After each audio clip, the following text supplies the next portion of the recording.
Hello, everybody. Welcome to Weekly Trash, the safe place to cleanse your mind, body, and soul of all that trash you consume this week so you can consume some more tomorrow. I'm your host, Josie Van Dyke, and today we have somebody that is so beautifully stunning and smart and just such a creative soul, and I can't wait to talk to her, Kylie Katich. Woo!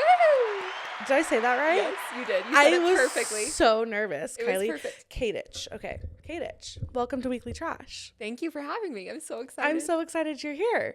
You just showed up and I thought you were waiting at the door for like 5 minutes and I was so stressed, but you weren't. So Thankfully, we're starting on a good note. We're starting on the best note. You got your cowboy boots on. You're giving like country girl energy. I'm loving it. Yeah. Thank you for letting me take them off for 10 minutes. It's okay. Straight. It's fine. It was a journey. Well, you're breaking them in, so it takes a minute. It does.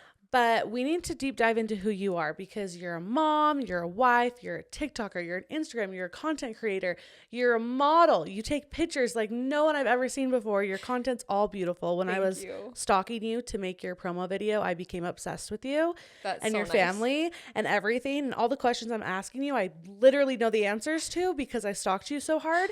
But people need to know, so we have to do a dumpster deep dive into who you are. I'm excited. So we'll start from the beginning. Where are you from? I'm from Utah. Utah? Yeah, boring old answer. Where'd you go to high school? I went to Judge. Oh, downtown. Wait, are you Catholic? No, but like my family isn't Mormon. Okay. And so growing up in Utah, I feel like they were like, we got to give this girl a shot. Like we got to give her a little bit of diversity. So they sent me there and there were a lot of kids with like different religious backgrounds there. Oh, cool. And so I feel like that's kind of their motivator. Judge was kind of the naughty school. We were so naughty. Yeah. Like Judge and Juan Diego, those Catholic kids go hard. Yeah, we go hard. I feel like we overcompensate. Like we need to have like some counterculture in Utah. And so we like really have to rep the crazy party the energy. Counterculture.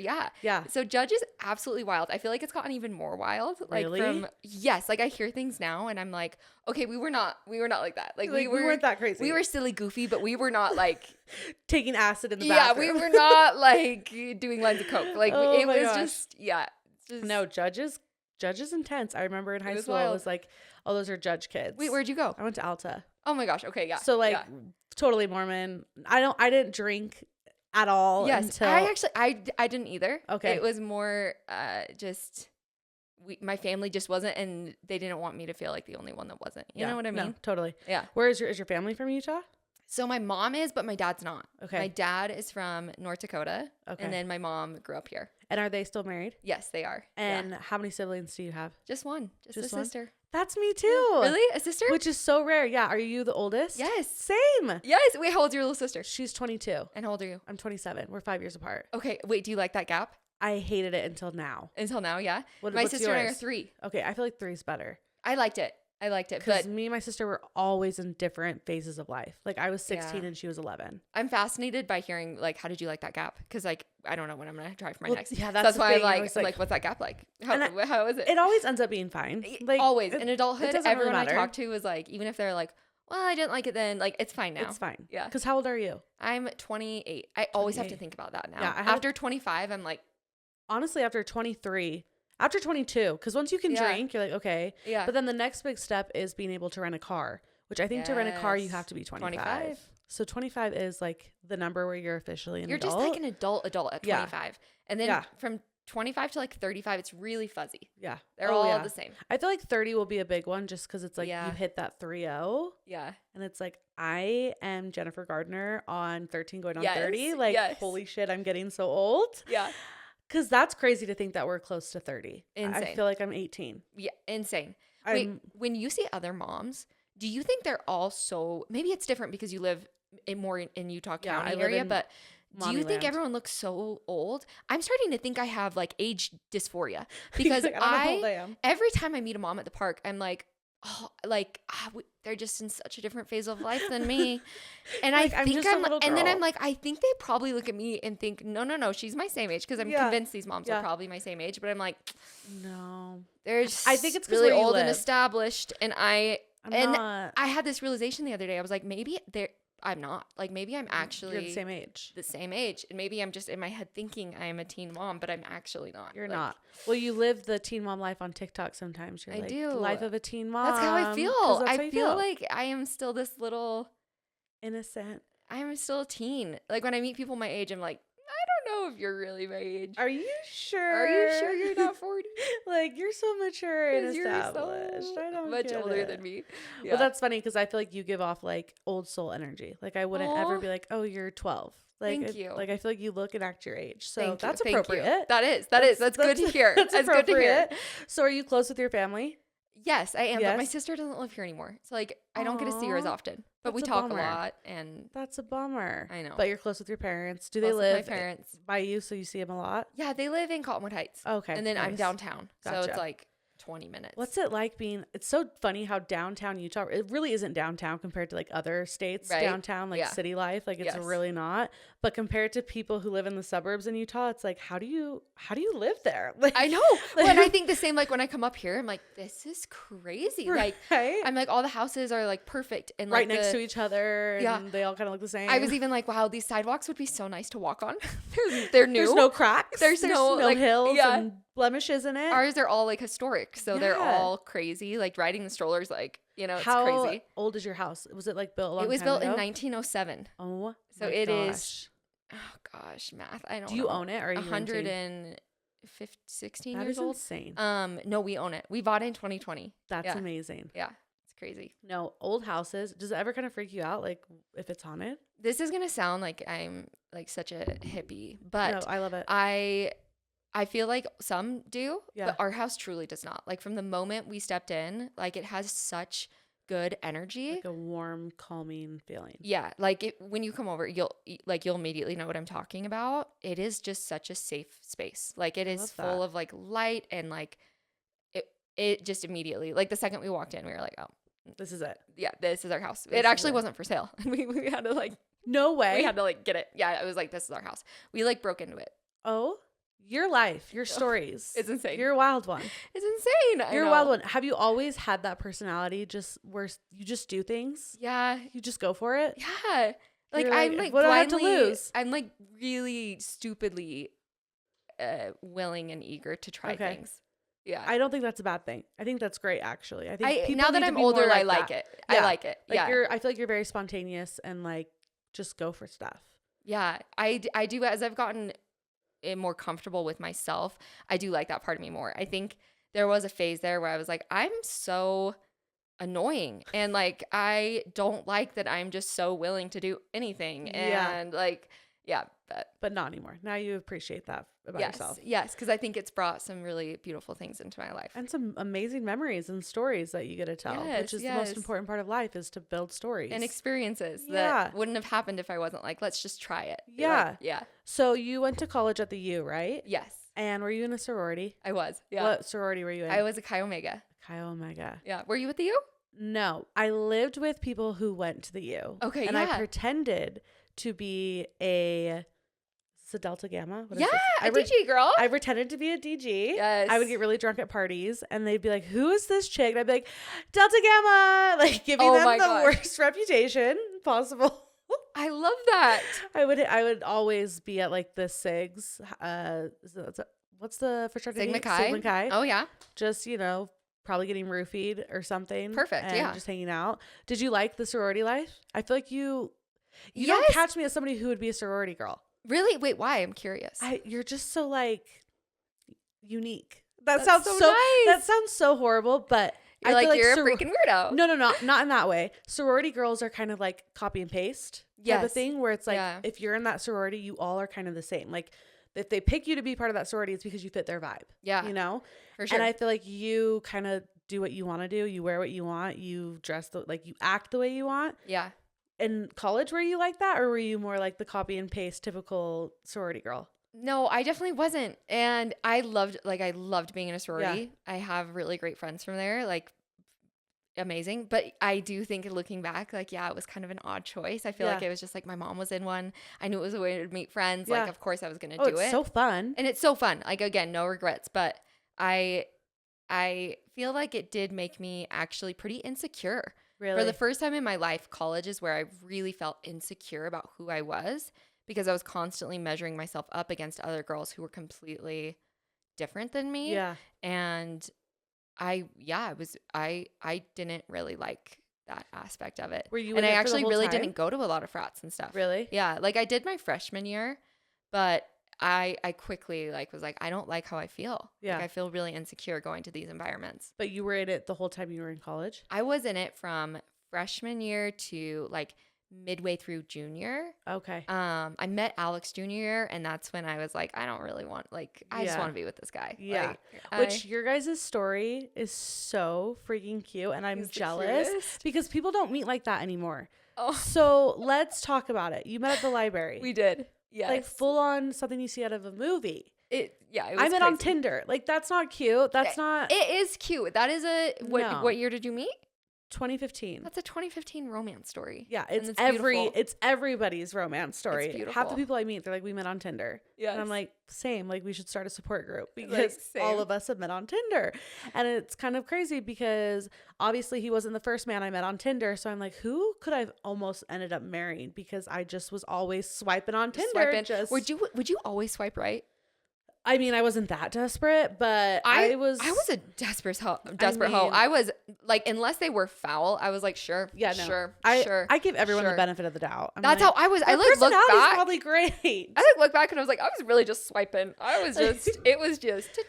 I'm just going for it. Yeah. But okay, explain how you met Alex. Okay, so it was finals week. And sorry for people that have heard this story before. No, it's fine. But it was finals week and I was not going to study. Like I really didn't have that many finals left. Like I was not stressed about it. And a friend of mine that I lived with in the dorms freshman year texted me and was like, come to the library and come study with me. And I was like, no, like I'm already like in my gross. Yeah, I'm like in my gross clothes. I'm no makeup on. So foul. I probably smelled. I still have like the flannel thing I was wearing.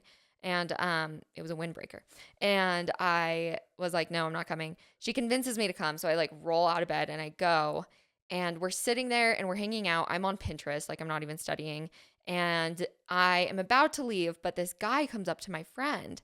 And turns out she was a mutual friend of ours. Okay. And he was like, hey, like, how's it going? Like, blah, blah.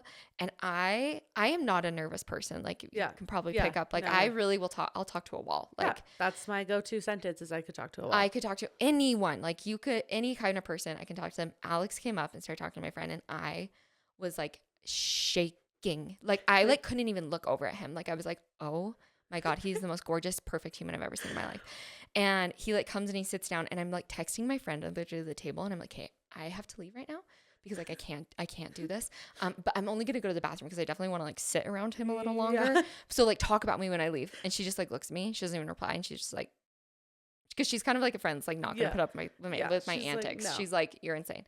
And so I had to sit there and talk to him. So I was like, hey, and immediately when we started talking, it was just like hit it off instantly. Like he was making me laugh so hard. I was making him laugh. Like we were just ridiculous. We started like making music videos around the library. Yeah, because like, you have that video. Of I have the walking. video. The one where you have him walking when you first met, and then turning around, and then he's holding your freaking cute baby. I'm like, that wasn't even planned. We were like walking her and I was like, wait, we should remake our video. And he was like, okay. And that's probably one of my favorite videos you've made. It's so cute. It's so special. Because I know. Like who can do that? Make that video and have that story. It's so cute. And she's in her little cast. So cute. I love her.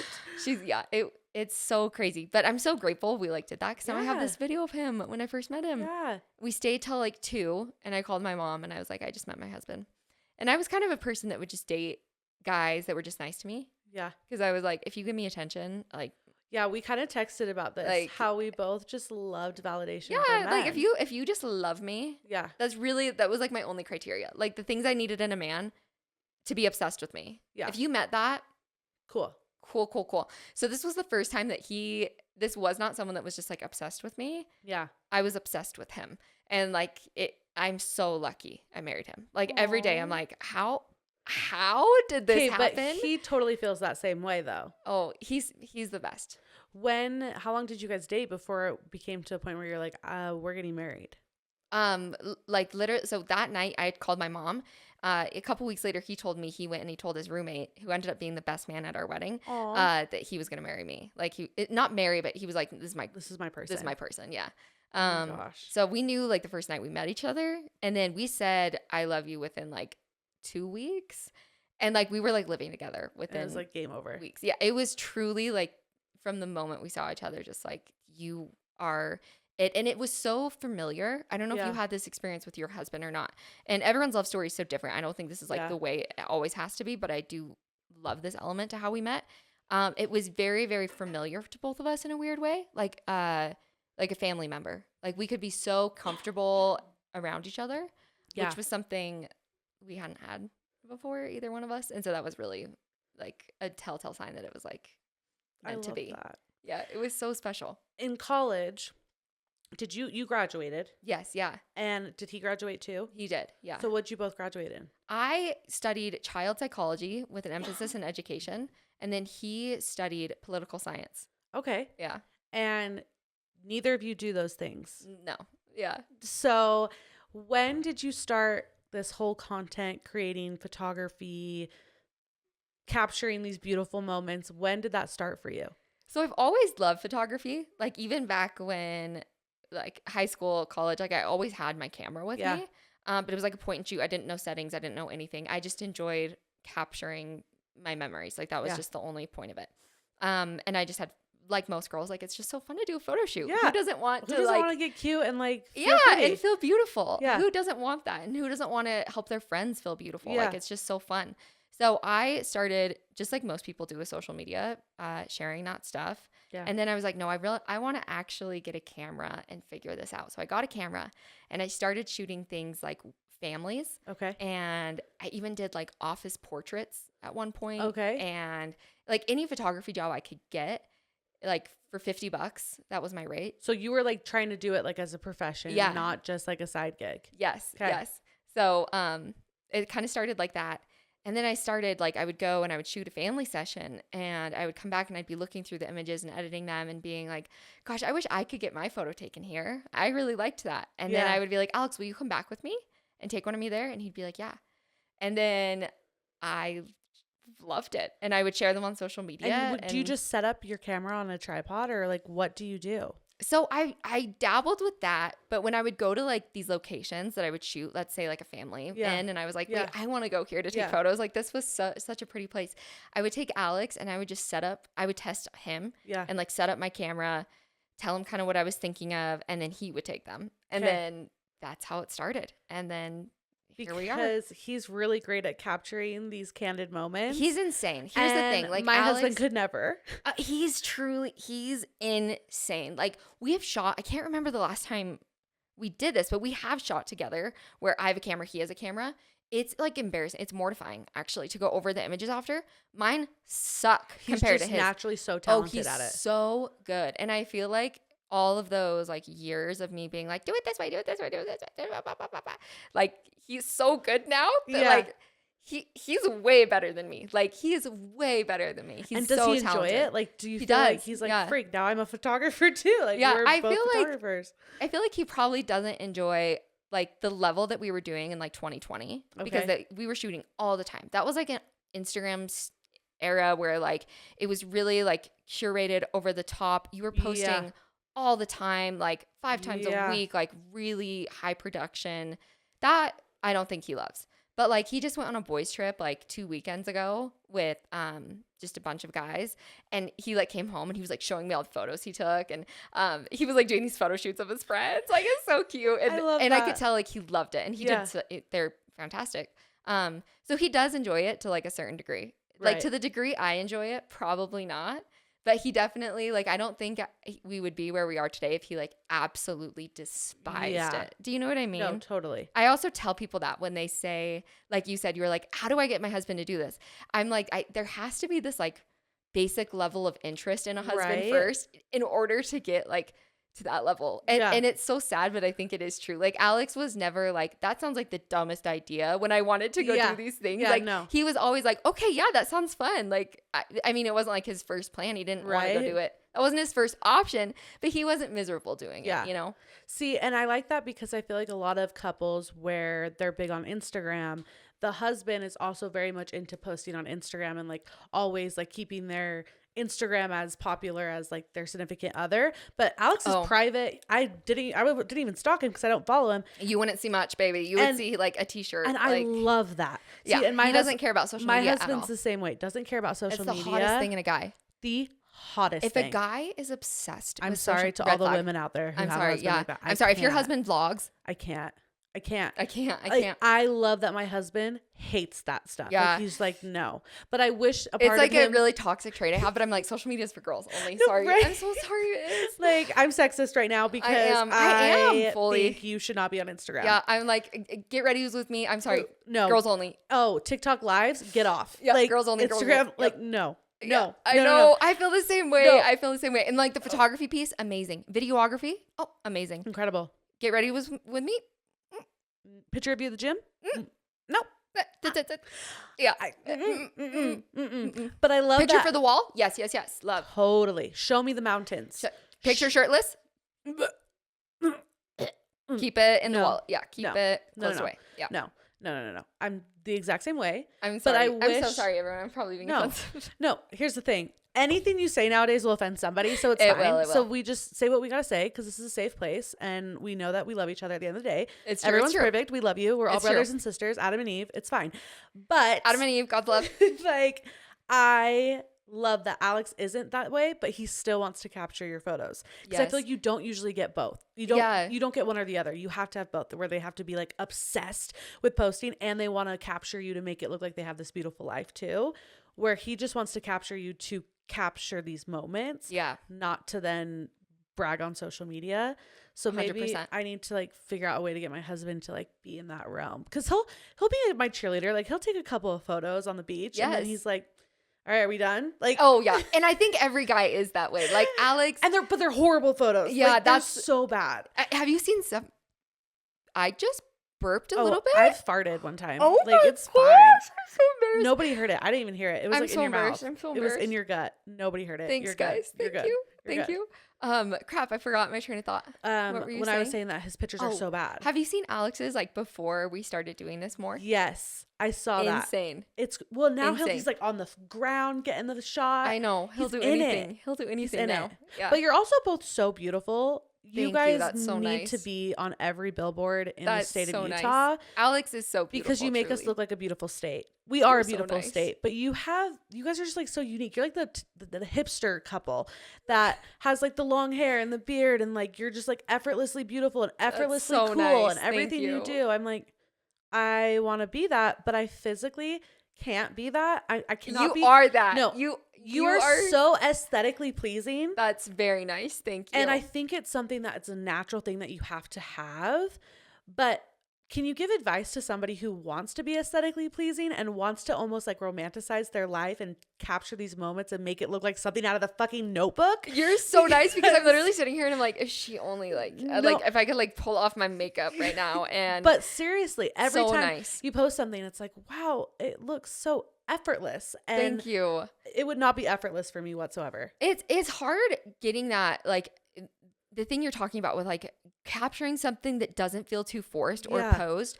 It really is difficult, and it requires like both sides, like the model and the photographer. Like, and that's what's like a tricky thing about this, when people are like, well, how do I, get more like candid photos? Yeah. Like, it really is two things. One, nothing anymore is like truly candid, right? Because like if you come over to me, even if I'm not planning on you coming over, the second I see that camera, people usually react differently. Right. I might sit up straighter. I might turn to the side of my face I like. I might, because you're nervous in front of a camera. So I think as like the subject, being able to just truly try to not worry about those things, it improves your photos. I think when I stopped worrying so much about like what side I was on and started worrying more about like what is the like energy of this photo going to create, the light's going to be better on this side of my face and I don't really like that side. Well, that's what's going to, it's going to be that. Like that's it's more than just the way you look. Do you know what I mean? No, totally. So I think that is part of that. And then on the photographer side, it's really about capturing things that are dimensional and engaging. So a good example would be like flower fields are going to pop up here soon. Yeah. Like if you're taking a photo from a standing position, it's going to look like you're like looking down on your subject. It's going to look like, it's going to look like you're taking a photo. But if you were to like get down and be like more level with flowers, it's going to look more like you're laying there with the person in the photo. Like, it's going to just naturally evoke this like emotion of being more candid and more sincere just by like getting on the level with that person. So it's like little things like that that can create a more like effortless, candid, warm, fuzzy feeling photo. And it really is like both sides. Like, even if you're the most effortless model in the world, if your husband is just standing there like, or whoever's taking it, it's going to be hard to make that look really natural and candid because it's not coming from both ways. Yeah. So it's an interesting duality, and it's definitely taken time. Like, there have been shoots where I was very like stiff model, and nervous and as great of Alex might have done, like, it didn't read. And then sometimes the opposite, like sometimes I might have been in my moment, but if, you know, there are times where it's just not vibing. Yeah. So it really is a duality. And I think Alex and I work really well together doing that because we understand each other so well. I think you guys do a great job. Thank do you ever like do photography for other people now, or are you strictly like, no, I'm just doing my content and I'm not going to go do yours? Gosh. Okay. Occasionally I've done 2 client gigs this year. So that's not very many. Okay. And the reason is just, I just really love doing the mom thing. Yeah. I feel like if I wasn't doing that, I might open it a little more, but I'm just not in a space for it. Like, I love being able to just create on my own account, and then all my extra free time I just want to give to her. And so let's talk about her. She's so cute. She's the cutest little thing. She's just turned 1. She did. How's that first year of motherhood? Because again, from an outsider perspective, it looks very effortless. You made me actually feel like I don't love my kids enough. I was stalking you, and I was like the video you did for her 1-year birthday of like all of like your loving moments. I'm like, oh my gosh, like I need to love my kids more. And here's the thing. You do. I do all those things, but my husband doesn't capture it. That's so a I don't huge have part of any it. proof. I don't have any proof that I'm snuggling and loving on my children unless I'm taking a selfie. Yes. And that's not candid. And that looks forced. It's not that vibe we were talking about. Yeah. It's not it. I mean, I don't have my 5 chins, but it's not it. And so when I was talking to him, I'm like, oh my gosh, she's such a good mom. So how's it been? That's very nice.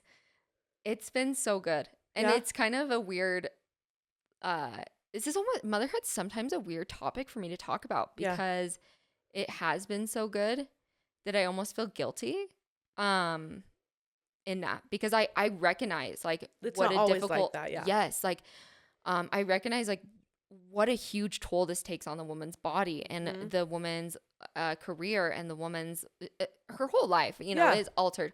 But I've genuinely loved, like I've loved it. And well, because you posted one time about how everyone always kind of like scares people with motherhood. It's so scary, your body's never gonna change, your body's gonna change so much. And I'm totally that person that's like, your body's gonna change so much, because I had like that negative impact where I was like, I don't recognize myself, I don't know who I am.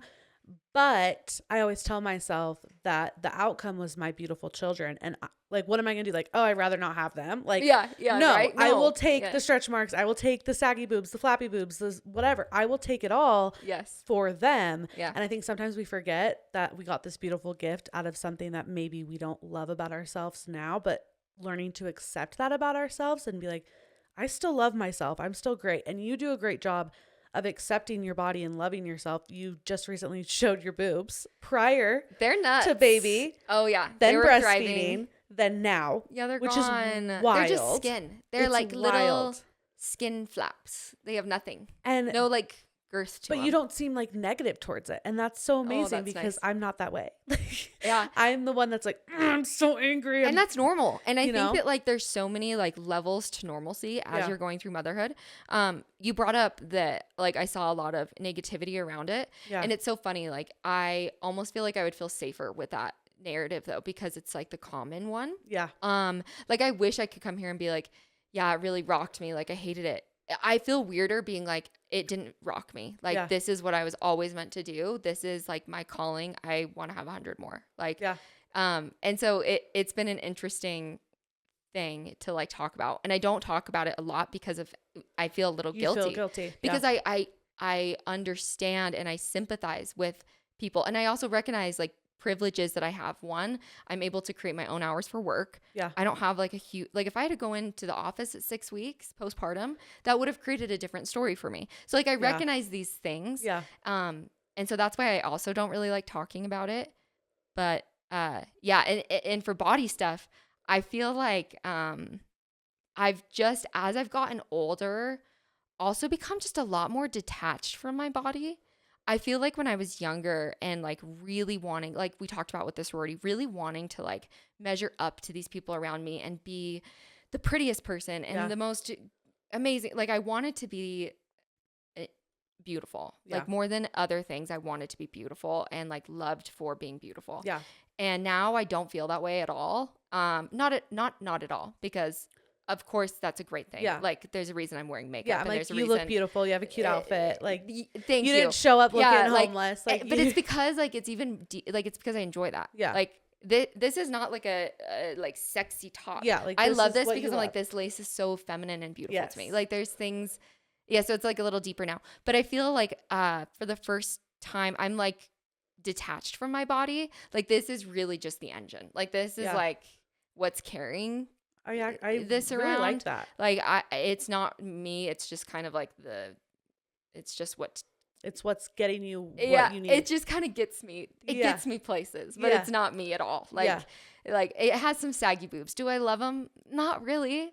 But like they're just, that's what it is. Like it's just, that's what happened. That's just what happened. And like I'm still going to just flop them into a little bikini later. Yeah, as you should. Yeah. Show them off. Show them off. There ain't nothing there, but I'll show them off. Do you want more kids? Yes. How many would you have if you could just pop them out and they're all just as cute and happy and perfect as your first? Alex, don't kill me for talking about this. Alex would like to have no more. So he's like, I'm done. Yes. Yeah. He is like, we have the most perfect daughter in the world. She is healthy. She is beautiful. She is sweet as can be. Yeah. Why on earth would we do this again? Yeah. Also, another reason, like this kind of goes into like why also I feel really privileged. Like I have a husband that wants to be involved. Like we really do split things 50-50. And like he is an amazing dad. And so he's like, girl, we got our hands full with one. Like we're doing, like, this is manageable. We're still able to do, like he goes on 2-hour bike rides every single day. Yeah. He does, like, he's still able to do everything. You both have your own free time. Yes. I'm able to rebuild my whole house. Like, the DIYs. We both have like our passions and they're thriving, but we still can be parents. Yeah. We recognize that when there's 2, 3, that gets less and less and less. Yeah. And that's just, And so Alex would like to be done, but it breaks my heart. Like I can't think of it like that. And I also feel, this is going to sound hippie again, but like I know I know I have another baby waiting for me. Like that's not hippie at all. Yeah. Like I've had like connections with this spirit baby. Yeah. And I just know. You just feel it in your bones. I know I have to bring at least one more to earth. And it sounds so silly, but it's real. No, it doesn't, because it's so real. Yeah. I felt the same with Esty though. Like I knew, I have a video of me like in the car and I'm like, it's time, we need to have a baby. I got pregnant next month. So I knew, I was like, she's ready. She's like, here. It's time. Yeah. No, I feel that same way. Do you with your babies? With my babies. Yes. And I really don't want to have another one. Like I really don't want to have another one. Yes. But do you feel that though? I feel it. And so I'm waiting to see when he comes out, if maybe it's him. Yes. And it's not another one. That's actually a really beautiful thing. You'll be able to sense it. Yeah. Because I'm tired and my kids are so close together. And me and my husband are like, how are we going to have 3 kids? Yeah. So the thought of 4 is so terrifying, but I've always been like 4 kids. Like I just know it's 4 kids. Yeah. But I don't want to do this again. You're like, it's a lot. So also, you're pregnant right now. I know. Like when I was pregnant, you forget it. Yeah, when I was pregnant, I was like, one and done. I'm never doing this again. I hope there's a twin in there. Twins? I feel like twins would be nice for your first. Yes, because you don't have anything else to compare it to. Yes, but totally. If I had twins for my next, absolutely not. I go from 3 to 5. Shoot me in the face. Like I would like be the scariest thing I could ever think of. That would terrify me. I know. Moms that do that amaze me. Genuinely amaze me. Well, no, like they don't really have a choice. It's like, okay, no, but they're I gotta doing do it. This. Like, I'm amazed. Like, I wanted to be pregnant. I got pregnant, and now there's 2. And now there's 2 of them. We're gonna figure this out. I know. And like you figure it out. Moms can do actually anything. Yeah. We're superheroes. It's true. But how terrifying. I know. When you go to the ultrasound and I know 2 But I agree. babies. I think on the first, it's kind of nice because then you kind of are in that, like. You've done the hardest thing possible. Yeah. That the next time when it's just 1. Yeah. You're like, oh, this is a breeze. Yes. Like, I only have to feed 1 baby a night. Like, I can do this. I only have to hold 1 car seat. Easy. And cheaper. Yes. Much cheaper. Yes. Babies are expensive. They are. And doing them close together is tricky. Like, Alex and I are at this point where, because we're like not sure. Yeah. Because I said 2, like I want 3. Like that is I'm like 3 is perfect. That is it. Alex says 1. So I'm like, let's just work on the second one. Yeah. And maybe I will get twins. You know what? We'll put it in there. We'll put it out. We'll put it out in the universe. Sorry, Alex. Yeah, sorry, Elle. We love you.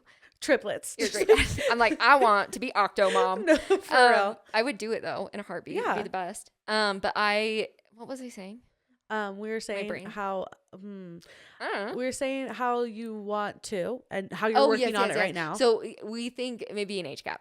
Because Alex, of course, we just got done with the newborn stage, which is its own thing. Totally. And yeah, having them close together would be so challenging. Like I feel for moms, but I think of like Estee's like 4.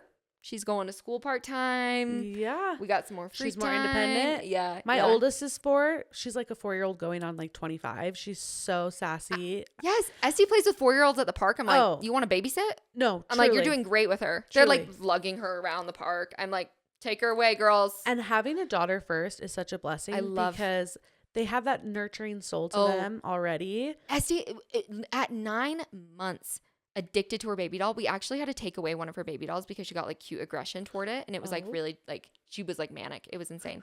That's like me. I have the worst cute aggression. I know. We were like, what is happening? We were like scared. She would like really act out. We were like, honey, I'm gonna bite it. And she would like, and we're like, oh, honey, soft, gentle loves, and she'd be like, just hugging it as tight as can be. Literally me with my physical real children. But like now she has this teddy bear that she's addicted to. Like the teddy goes everywhere, and I have all these videos. Every time she eats now, she has to feed Teddy. She's feeding him every time. Like Teddy does everything. The bath is like a whole thing because she's like Teddy needs to come in the bath, and we have to explain. Teddy can't get wet. Yeah, and she just turned 1, and she's like already like she wants to be mama. Like, are you a dog person? Yes. Would you get a dog? Totally. I feel like that might be next, and then another baby. Yeah, and then see how it goes. Yes. Even though I have 2 dogs, and I feel like dogs with kids, unless you get like a small dog. Yeah. I have 2 massive dogs, like horses. Wait, what kind? They're Bernese Mountain Dogs. Oh, so amazing. They're like 110 pounds each. They're so cute. And I'm like, you make life a lot harder. Like a lot harder. But I feel like we went to the park just this weekend, and there was this cute little puppy, and my kids loved it because they could like actually play without getting like ran over and like stumped to the floor. Yeah. So maybe like a cute little dog that she can just like munch on and cuddle. And she does. She loves dogs. Like she loves them. That would be cute. I think that's the next step. Yeah. Yeah. Alex, you're getting a dog. Alex, congratulations. You're about to be a dog dad. Yeah. Go to the shelter, see what you can find. See what we can get. So you do a lot of DIYs on TikTok. Yes. Is that like a new thing for you? Or have you always been into that? Yes and no. I feel like kind of like what we talked about earlier, I have like a delusional confidence to me. Like when I see like a project needs to be done, I'm just like, I'm just going to do it. Yeah. And like 9 out of 10 times, like I actually can't, but I genuinely deliriously will go into situations being like, easy. I got this. You do it though. It kind of. Your most recent phone case? Oh, and then I like cut it. Like, I don't know. I can't. That's so Do you nice. see my walls that I painted? Stunning. Horrid. They're this horrible. Is great. Horrible. Did you see behind you?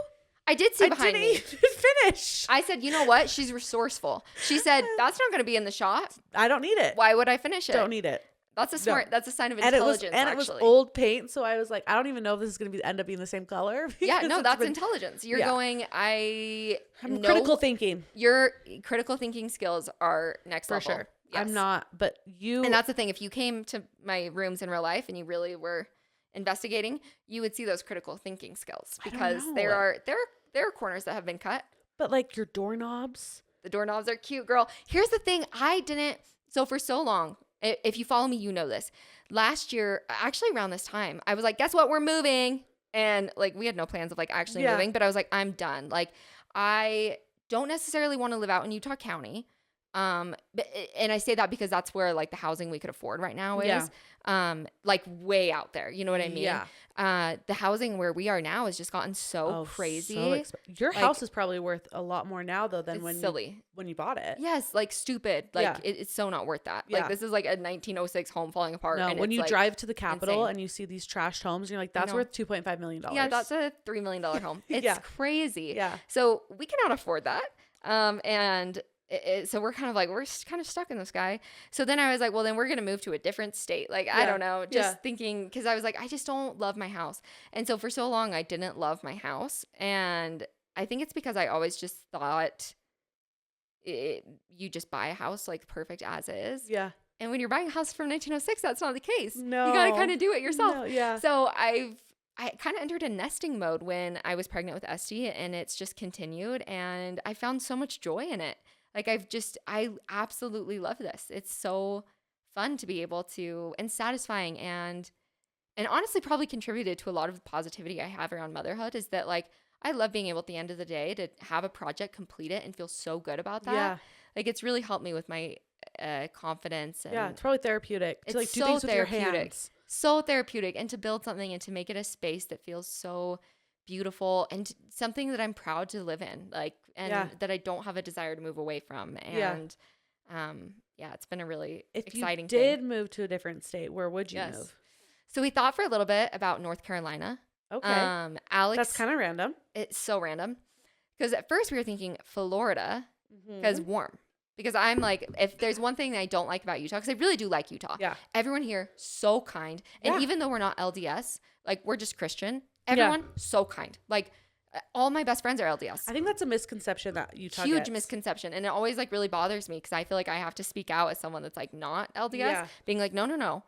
Literally my best friends are LDS and they're so good to me. Yeah. Like they are so kind to me. They're so inquisitive about my faith journey. Inquisitive. Oh my gosh. You're a teacher. Wow. She's a teacher. Big words. They're weekly trash. Okay. Bringing this to weekly trash. But they're so kind. And so it's really like there's a million things I love about Utah. It's truly just like, okay, but in North Carolina and Florida, we can get a crazy home for $1 million. Yeah. Like in Utah, you can get nothing for $1 million. Nothing. Like it's wild. A townhome is like $600,000. I know. So it's crazy. And that's like crazy. Not even in some of the areas that we're interested in. Yeah, no, that's like Saratoga Springs. Yeah, it's crazy. Yeah. Which is amazing. Like all areas are great. Those are just the ones that like, thing. Yeah. Yeah. Just the things that we really value. Like those areas are just not in our tax bracket anymore. Yeah. So we're like, we don't know what to do. But the original thought was Florida because warm and cheaper housing in some spots. But the houses that we like spots in, the housing was crazy. And it's also a lot of retired people. And so we were like, it just didn't feel right ultimately. Yeah. Like I could name reasons, but like kind of like when we walked into our house for the first time and we were like, this is it. This is our home. Yeah. We walked around places in Florida and we were like, this is not where we're raising our family. So Alex's sister moved to North Carolina, like right next door. And we went and visited her to die for. It's beautiful. I've heard. It's beautiful. It's where The Notebook was filmed. Oh. It's stunning. Like, you know those lakes with those gorgeous trees? Yes. Those are like everywhere casually. A home for $500,000 is like a $3 million home here. Like perfect. It is crazy. At least the areas, again, this is all like area dependent. Of course you can get crazy homes anywhere. But some of the areas we were looking in it was very affordable housing compared to Utah. Yeah. And so we were like, that's really cool. It's very family oriented. But like I said, now that we're kind of doing this house thing, I don't really have that desire as much anymore. Like maybe, but I'm really loving our home. How many bedrooms is your house? 4. Oh, so you got room in there. Yeah, it's 4. It's small though. Like, you know, new builds. It was built literally 100 something years ago. Yes. It has. I love the ceilings though. Yeah. Like your home has huge tall ceilings, but in the older homes, it's kind of like depends on when it was. Mm-hmm. Like 70s is all like short, but back then they did really, really tall vaulted. So that's one thing I like about it. But the square footage is pretty small for a 4-bedroom house. Is it? So but I love it. I love it so much. Well, it looks so cute. Thank you. You seem to be doing a very good job with the DIYs. So Thank keep you. it up. It's been so fun. Because it's so fun to watch because I Thank won't be you. doing any of that stuff. Girl, so call me over. I'll bring the overalls. I'll live through you and then maybe you got one day. You got to try it though. Cause truly I didn't think I could do it for so long. And I was just kind of like waiting for the perfect house. And then it started with little things. I was like, paint seems fun. Like, yeah, that seems like something I could do. It's fun. And so you try it and you're like, wait, that was fun. And I'm very satisfied by this. Like, totally. Let's just see what happens when I change the door handle. Like, no, for sure. Oh, this is amazing. So yeah, it all started with her nursery and nesting, and now it's like I want to do everything. Well, that's so fun. I did do my son's dresser. I got like a dresser from KSL and like painted it and did like leather handles. Was it so fun? It was so fun. I do one of those projects and I'm like, should I quit my job and be a furniture flipper? I get so confident. I'm like, I think I was really good at that. But also, I half-assed the shit out of it. Yeah. I'm like, I don't need 2 coats of paint. Like, I don't need to wait for the primer. Like, we're just plopping it on. We're just going for it. I have zero patience. I want satisfaction right away. So if it's a project that I can't finish in a day, count me out. Like, I want it, like, I literally painted this in a day. My husband's like, you got to let it dry. And I'm like, nope, it's fine. Yep. We're doing the second coat. We're good. We're good. It's fine. He's like, okay. That's why I do my things so fast, though. People will be like, day 3, and I'm like, no, I have to or else it won't finish. Like, I won't finish it. Like, I have bad ADHD. Like, I've only done half rooms before because I like get sidetracked with a new project. Okay, next. Yeah. I'm like, if I don't like devote a week to being like, this is the only thing I'm gonna do this week. Yeah. Like, it won't get done.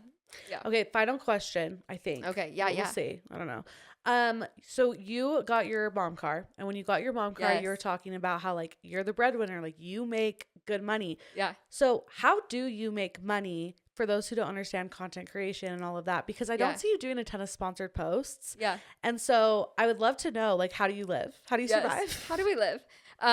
So first, Alex does have a job. Okay. But I am just still like I'm the primary breadwinner for our family. Yeah. But Alex is a corporate recruiter. Okay. So I just want to share because most people think he works for me full time, which is so funny to me because he's like, I have my own thing. No, and he couldn't care less about social media. Yeah, exactly.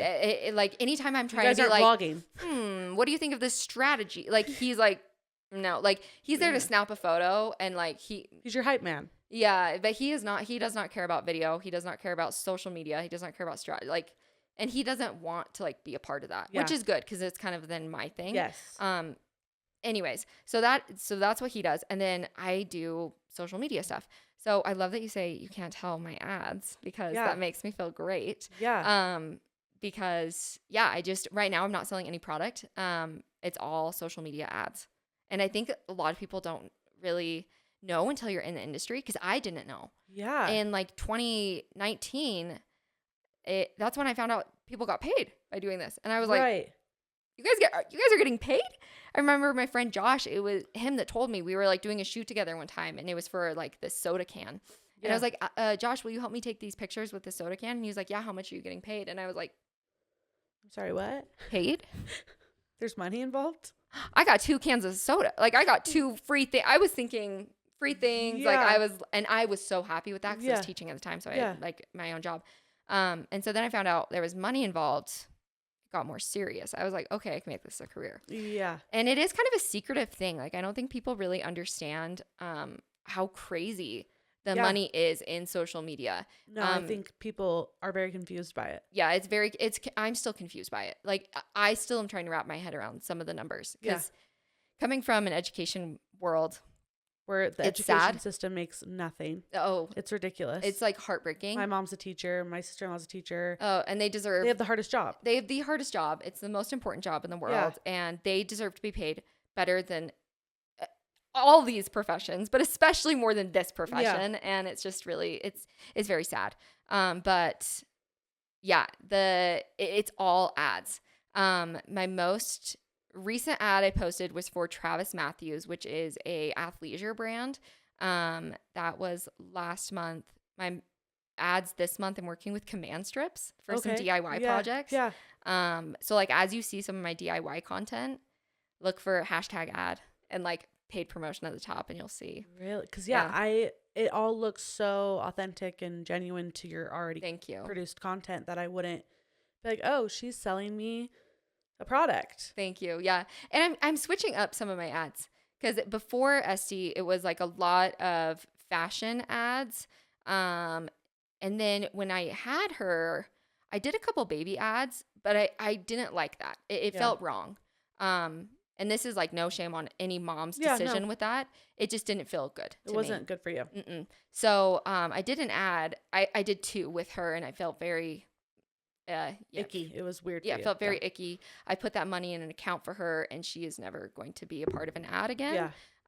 In fact, we're like showing her just now that she's a year, way less. Get older, anyways, pretty soon her face not at all. I've only posted her twice since her birthday, but like that's fading out. Yeah. And it's hard too, and I've talked about this with other social media moms. Have you? It's hard because they're your pride and joy. You're like, look how perfect she is. For sure. She's perfect. For sure. But then you're like, okay, wait. This is her identity. Yeah. How much do I want to be showing? She can't really say that she likes to be on social media. Like, it's a hard place to be in. And and I think the thing that people don't get with like that's its own thing with social media. Yeah. But then when social media is your job, it's even messier. Yeah. Because then it's like you're bringing your kid to the place work. Where you make money. Yeah. Yeah. It gets really messy. Yeah. And I just think this is what feels right for right now. This is what feels right. So so now my ads are kind of transitioning, and now I'm getting like DIY brands. So I'm like, this is so fun. That's and like, perfect. I have no idea where it's going to go next. And it's been so fun exploring different parts of myself through that. I love it. And the ads have changed with that. Right. Yeah. Totally. Yeah. Well, everyone wants to be at that level, making money, doing things they love. So, and they congrats. Should. Thank you. Because that's amazing. That's really amazing. Thank you. Last question, kind of going with that. Yeah. What are your goals for the next 5 years? Like, where do you see yourself in 5 years? Ooh, so I do think I said like right now it's all ads and not product. I think I'm ready to like sell product. People have wanted presets for forever, like my photo editing. Yeah, I've heard you talk about it a lot, saying it's not a one size fits all. I know. So you're scared to release it. It gets me like so like it makes me sick to my stomach to even think about it, just because I know how people are. Yeah, and I know how I am, and I'm a people pleaser to my core. Where if I am going to sell you something, like I want to hold your hand and like show you every step and show you exactly how to use it. And like realistically, I can't do that with all my customers. So like thinking of ways I can do that and providing value to people has been a really difficult thing for me to like figure out. Yeah. And then also I just know some people are just going to not like it. And that's hard for me because there's no return. Like it's different. Like if I sold a product and I was like, oh, some people might not like the way this dress fits, but they can return it. Like that makes me feel like this is a fair trade. Like, we get each other. Like you're probably going to like it, but if you don't, we're good. Yeah. You can't do that with that. And I just know I'm going to get someone that's going to do it. They're going to try it and they're going to be like, actually, I don't like it. And I have to be like, I'm sorry. Yeah. It's yours now. Like, and then the other thing is just illegal trade. It's just a lot. The whole thing just makes me feel super anxious. So like, is it on the horizon? Yeah, but it's like a loose because of all those things. Yeah. I've done a giveaway with them, and I almost feel like maybe I'll just do a yearly giveaway and give them to like 10 people because it's like way less stress for me. Like it's not that I'm trying to hoard these and like keep these to myself. They're very genuine. Like my intentions with this are very pure, and like it's a very genuine nervousness to just release them into the world for all those reasons. But the more I get into DIY stuff and finding my own personal style and experimenting with all these things that are making me, I keep thinking of like different products that we could end up producing, which could be really fun. So I feel like that's where I'll be in 5 years, is doing more like product creating and not only social media, because eventually I would love to just, not do social media. So not that I take it that seriously right now, but like I'd love to be able to just run a shop one day. Like when I'm like filler up who has like a full like I would love to be able when I'm like 40 to not have to be like, get ready with me to go to my menopause checkup. Like I don't want to do that. Like come with me for my mammogram. Yeah, come with me for my yearly mammogram. I just don't want to do that. Yeah. And of course, if someone does want to do that, they should. I just know myself, and I know that I think I don't see myself there at that point. So I think I would love to be able to have a little shop. Little something like that. Is Alex handy? Oh no. Oh no. Okay. Oh, I'm like, are you the next Chip and Joanne Gaines? Like, oh, honey. Alex is embarrassing. Alex couldn't change a light bulb. That's okay. We have our strengths. Is like reading an IKEA manual upside down. Like he is. He has talents, but not one of them for sure. That's okay. Alex is more. It's funny. Whenever we're like with friends, they're like, "Oh my gosh, you're just like my husband, and he's just like the wife." Like our roles are very reversed, like in our family. Yeah, it's very interesting. I would find. Do you feel this way? I feel like my husband is a typical man. Typical man. What do you mean? Because I'm like curious if it's like me or like him. But he's not like a fixer-upper. Like he'll hang the blinds, but then he's also like baby better than Alex. Yeah, like he'll do that, but I'm definitely more of like, okay, I need to do the dishes. I want to clean the house. And he's like, it's a home. Let it be messy. It's fine. And I'm like, you're such a man. Like, stop saying that. Like, it needs to be clean. Yes. He's just a dude. A dude. But he's definitely not handy. He's not the guy. But he can change a tire. Can Alex change a tire? That's funny you asked that because guess who blew a tire with Esty in the car on the freeway on Saturday? Did you? Me. Literally had a panic attack. It was so terrifying. It was also, I look back though, and it's actually comical how dramatic I was. I pulled over to the side of the road. I got back in the back seat with her, buckled up my seat because, we both need to stay buckled. And I literally just held her car seat and I was like, this is the end. Like, we're going to die here. Like, I fully cried. I'm on the phone with 911. They're like, ma'am, you need to call roadside. I'm like, 911, we're about to die. They're like, it's not that serious. They're like, yeah, we'll transfer you to your local roadside assistance. And I was like, send an ambulance. They're like, is anyone hurt? I'm like, we're about to be probably. Mentally, we are not okay. So but getting to the point, Alex helped with the guy doing So I don't know if Alex was just oversight or if he was actually, I imagine he was more of a. Yeah, that looks good. Look a little more to the left. Looks good. Do you need me to hand you anything? Need any wrenches? Which one? I have no idea which one you need. I have no idea how much he helped. He was emotionally supporting the man who was doing it. He was. And that's the best part about Alex, like the most supportive soul in the world. But yeah, I don't know how much. But he might be able to change a tire because he was there observing. He was watching. He was there. I was mentally and physically not there. Yeah, so. You thought you were dying. My soul had left the body. Yeah, I don't know what was going on. But he was there, so. Well, good for Alex for possibly learning a new skill. Who's to say? Who knows? We'll give him the benefit of the doubt. He might have done it. He was actually teaching the one guy. He's showing the guy. He's showing roadside. He's like, actually, there's this trick. Take a seat. Yeah. Well, thanks for letting me dumpster deep dive into your life. Thank you so much. Now we can take out some personal trash. Okay, let's do it. Today's trash is brought to you by Friendly Reminder. As you guys know, May is Mental Health Awareness Month, and Friendly Reminder is a mental health awareness brand that was created by Whitney Ringel from Logan, Utah. Whitney has struggled with her mental health and suicide thoughts for years. After many years of struggling, she finally got professional help, and antidepressants and therapy have been life-saving. Using them together has really helped, and now that she has felt better than ever with her thoughts and her life, she has decided to create this brand to normalize talking about mental health, therapy, and getting help. It is okay to ask for help, and the goal of Friendly Reminder is to spread awareness for mental health and educate people. Knowing where to get help or how to help others that are struggling is really hard. So let's spread awareness together. Follow on Instagram at friendly.reminder0 and make sure to also check out their website at www.friendlyreminder1, that's the number 1.com. They have merch and they do such a great job at spreading the word about mental health, and I hope you guys will check it out. Thank you. Let's do some personal trash. What happened to you this week besides your tire running away from you on the freeway? Girl, I had an emotional week. I feel like part of it might be because it's like my second period since SD, and I feel like they're crazier. Periods after kids are rough. They're kind of worse, right? Or am I being dramatic? No, you're not dramatic. I feel like I'm more emotional than I was. Yeah. And it's funny. I feel like my husband's always like, he just thinks it's like an excuse I'm using. I'm like, no, I swear, this is not. Like, this is real. But I've kind of had a more emotional week than normal. But let me think. One emotional thing that happened that is some trash I could take out. Yeah, let's take it out. Was I was sent a few accounts of people copying my videos.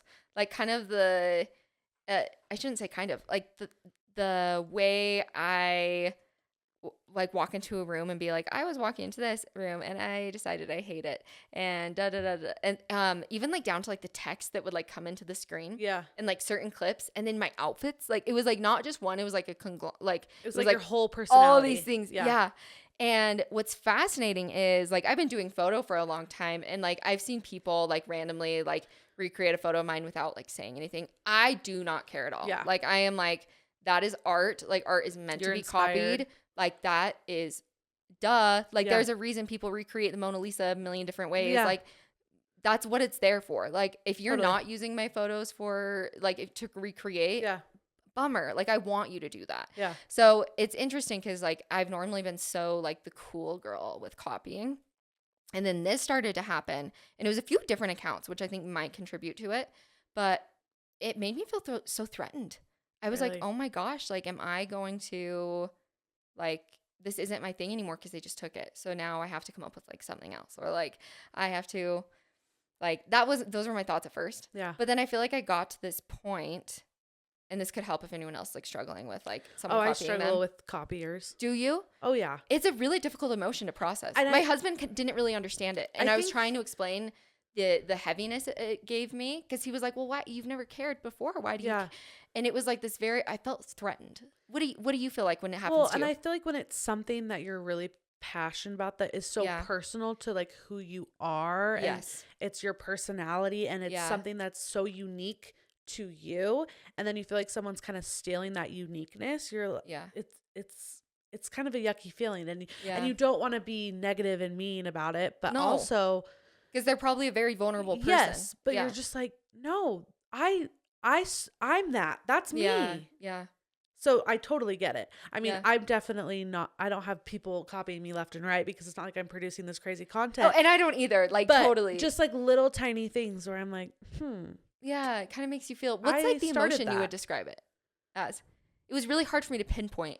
I landed on threatened. Yeah, I don't want to say angry, because it's not like I'm like pissed. Yeah, so but it leans that way. I would say threatened is a very good way to put it. But then I think, is that my own insecurity? Yeah, and I think part of it is. Yeah. I think part of it is because like the feeling I felt was threatened, because I was like, oh, well, this now isn't my thing anymore. So and that's kind of a feeling sorry for myself type attitude. Like, you know what I mean? It's kind of a pity party. Petty. Yeah. It's silly. But the thing that like really got me out of it, and this only really applies for like the social media copying. I don't think I've ever really had a copycat in like real life. Yeah. But like when cameras turn off like that, like that is still me. That is not that person. And so I am still this without that. Yeah, you're still, and I feel like that helped me, because I felt like, oh, well, they're taking me, like they're becoming me, so then now I don't exist. This is like, and it's no, like I am still very much me. I can still show up like this every single day, and like, and it's easy because it's authentic to who you are. Yes, yeah. You're not trying to be anything else. Exactly. Like one of the videos was like talking in my same cadence, and like I have a lot of energy when I talk, like a lot, and people will make comments on that. And then I was watching this girl's, and like a couple videos down, she was like, "Okay, so today," like a completely different cadence, and I was like, geez, that feels a little mimicky almost. Yeah. Like so yeah, it was like a threatened feeling. But I feel like it's like, okay, well, when cameras turn off, like that is still the way I'm going to talk. And that's still like, but I don't, that's not going to be the same for that person. Yeah. And then also just kind of remembering that, like, as much as like I want to like be maybe like, as much as I want to care about it, like the person that's doing that, I was also that girl once. Like I was also really insecure once, and like trying to cling to anything that I thought was cool. Thought that would help you grow or make you and I look popular. Back at that Kylie, and I feel so bad for her. So the last thing I want to do is like make someone's life harder than it needs to be, because I care, because I don't really need to care. So that's kind of what got me through, is knowing that like everyone is insecure at some point in their life. The only people that are going to do that are struggling, and like just to have empathy for them and like let them do that. They're probably going to move on to someone else next week anyways.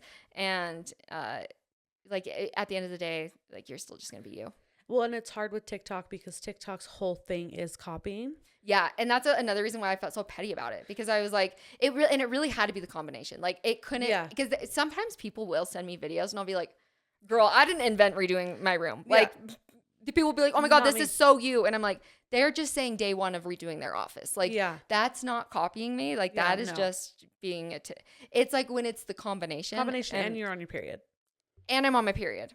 And I did get over it within like 2 hours. Yeah. So But it hits you for a minute. It hits you. You're kind of like, whoa. And it's the first time it's hit me, which was also jarring, because this is like, I've been on social media for years and it hasn't hit me before. But what was I saying? People are gonna be like, dang, this girl gets a lot of brain fog. Oh, I'm the queen of brain fog. I'll be in the middle of a sentence, I'll be like, squirrel. Like it's so bad. Oh, same. Forgot what I was saying though. Well, I think you've got your point across. Yeah, thanks, girl. That's how you get over it. It's just knowing that it's you, that's who you are, and people can copy you, but it's not authentic to them, and sooner or later that shows, and it's just, it is what it is. It is what it is. You are who you are. They are who they are. Just be yourself, everybody. Yes. You're great the way you are. It's true. Be you. Embrace the things about you that maybe you're insecure of, because maybe those are things people would really love. Yes. That's something I've learned to do with the podcast. Is I remember being insecure that I was too loud, too out there. I would say like vulgar crap, and I'd be like, ooh, that was a little too much. Yeah. And then I'm like, no, because I'm just unfiltered. I have to be that way. And I've just leaned into it. And that's how I've grown an audience, is just being myself. Yeah. So like, be yourself. Yeah. Wait, do you have trash to take out? Oh yeah. But like, do you have more?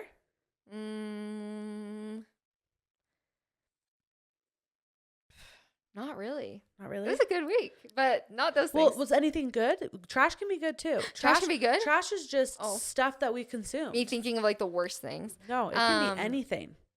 We're just letting it out so we can have more tomorrow. Wait, you go first, then I'll go. Okay, so I have a dilemma with my friend. Okay, yes. I need you to help me out here. Okay. But first I have to know, what kind of driver are you? Are you a slow driver? No, I'm cautious? Like so fast. Okay. Then you are. I knew you would be like my me. Team. You're my team. Okay. We have the same type of personality. Yeah. Yeah, like if I have to get somewhere, I'm going to get there. Yeah, like, we're running over bodies. Yes. Okay. Yeah. So I got invited to this thing in St. George. They're like going to pay for me to stay the night. They told me I could bring a friend, and I was like, oh and my you gosh. want me to be your friend? Yeah, of course. I think I might invite you. I'll go. So I met my friend Maddie. I talk about her a lot. She's so cute, blonde. Yes, she's been my best friend since we were little. She's so cute. But we are polar opposites, and we actually even said this the other day, that if we met now, we would not be friends, because she would think I was a bitch and I would think she was stupid. Like we would not.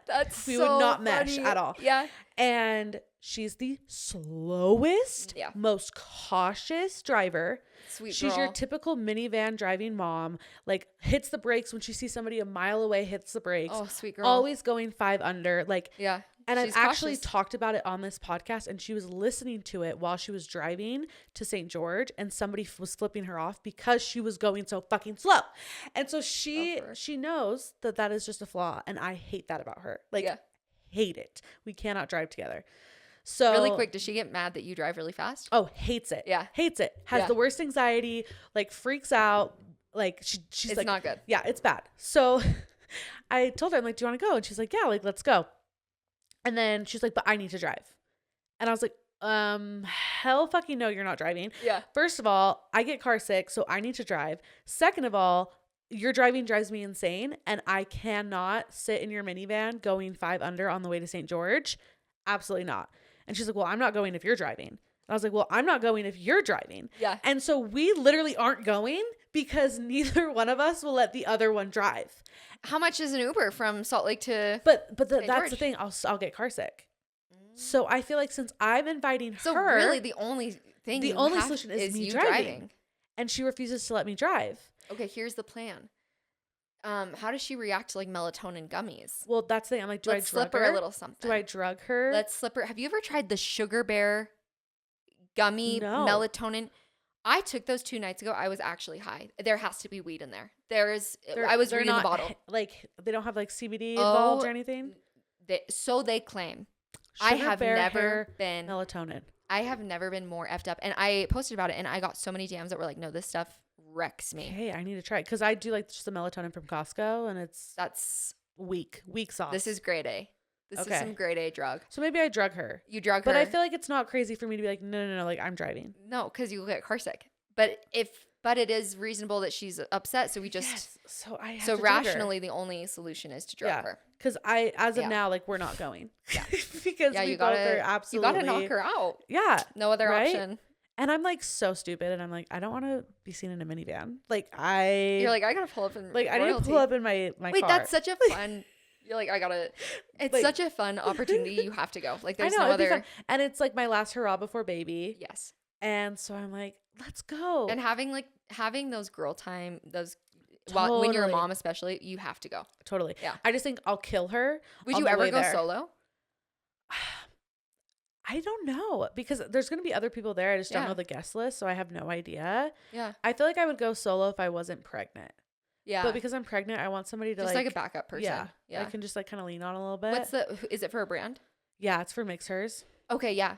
I feel like you're going to know tons of people there. Yeah, we'll see. We'll see if I go. I told him I was going, and then I unsent it because then we had this dilemma, and I was like, I'm not going. I gotta wait. Driving. I'm just not. So she's like, you need to tell me by the end of today. Could you guys do a 2-hour stint? That's what I told her. I'm like, let's split it. She's like, no. That's reasonable. But you're driving straight. Like, I've never been in a car accident. She's so nervous. I'm like, we're literally just driving straight. Like, just let me drive straight at a reasonable speed. Like, you will drive 5 under and maybe bribe so her. Annoying. Like, what's something she loves? I've tried everything at this point. Tried? So I'm hoping she's listening right now. Maddie, there's a big fat check. Let me fucking drive. There's money bags at the end. Please. Let her drive, baby. Thank you. Okay. Do you have any happy trash? Okay, this is good. I like this. Now I understand it better. Yeah. Happy trash. Okay, wait, you go again, because I don't have a dilemma. Okay, I'm like trying to think of like things in these categories. Tomorrow's my 1 year of podcasting. Shut up. Congratulations. Yeah. Thank you. That is huge. We need like the little applause. Clap? Yeah. Okay. 1 year podcasting. Thank you. Stop. Oh, thanks. We're all screaming. Yeah, and I can't believe it's been a year. It's amazing. Flown by. My life is different, but also not different. It's still the same, but I feel like it's been uplifted. Like it's a next level. I feel I have much more, what's the word, worth? Like, I feel like I have something that's like my own, like my little baby, that besides my real babies. Yeah. And so it's been really exciting. It's your thing. Yeah. It's been really nice to like grow this. So 1 year podcasting. I'm going to post a reel tomorrow doing a giveaway because I want to do something.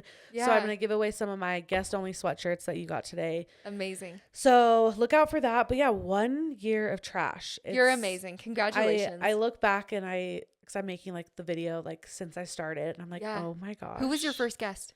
My first guest was my friend Kate, who I actually was going to start the podcast with. Yeah. Thank the Lord that didn't happen, because that we would have never lasted. Yeah. It's so hard having a co-host. It's so hard. Yeah. And especially since this is my personality, she's not a podcaster. So it would have been really hard for her to like bring this out every week. Like she'd be like, okay, I don't want to do this anymore. Yeah. So she was actually my first, and then my second was my friend Maddie. Yeah.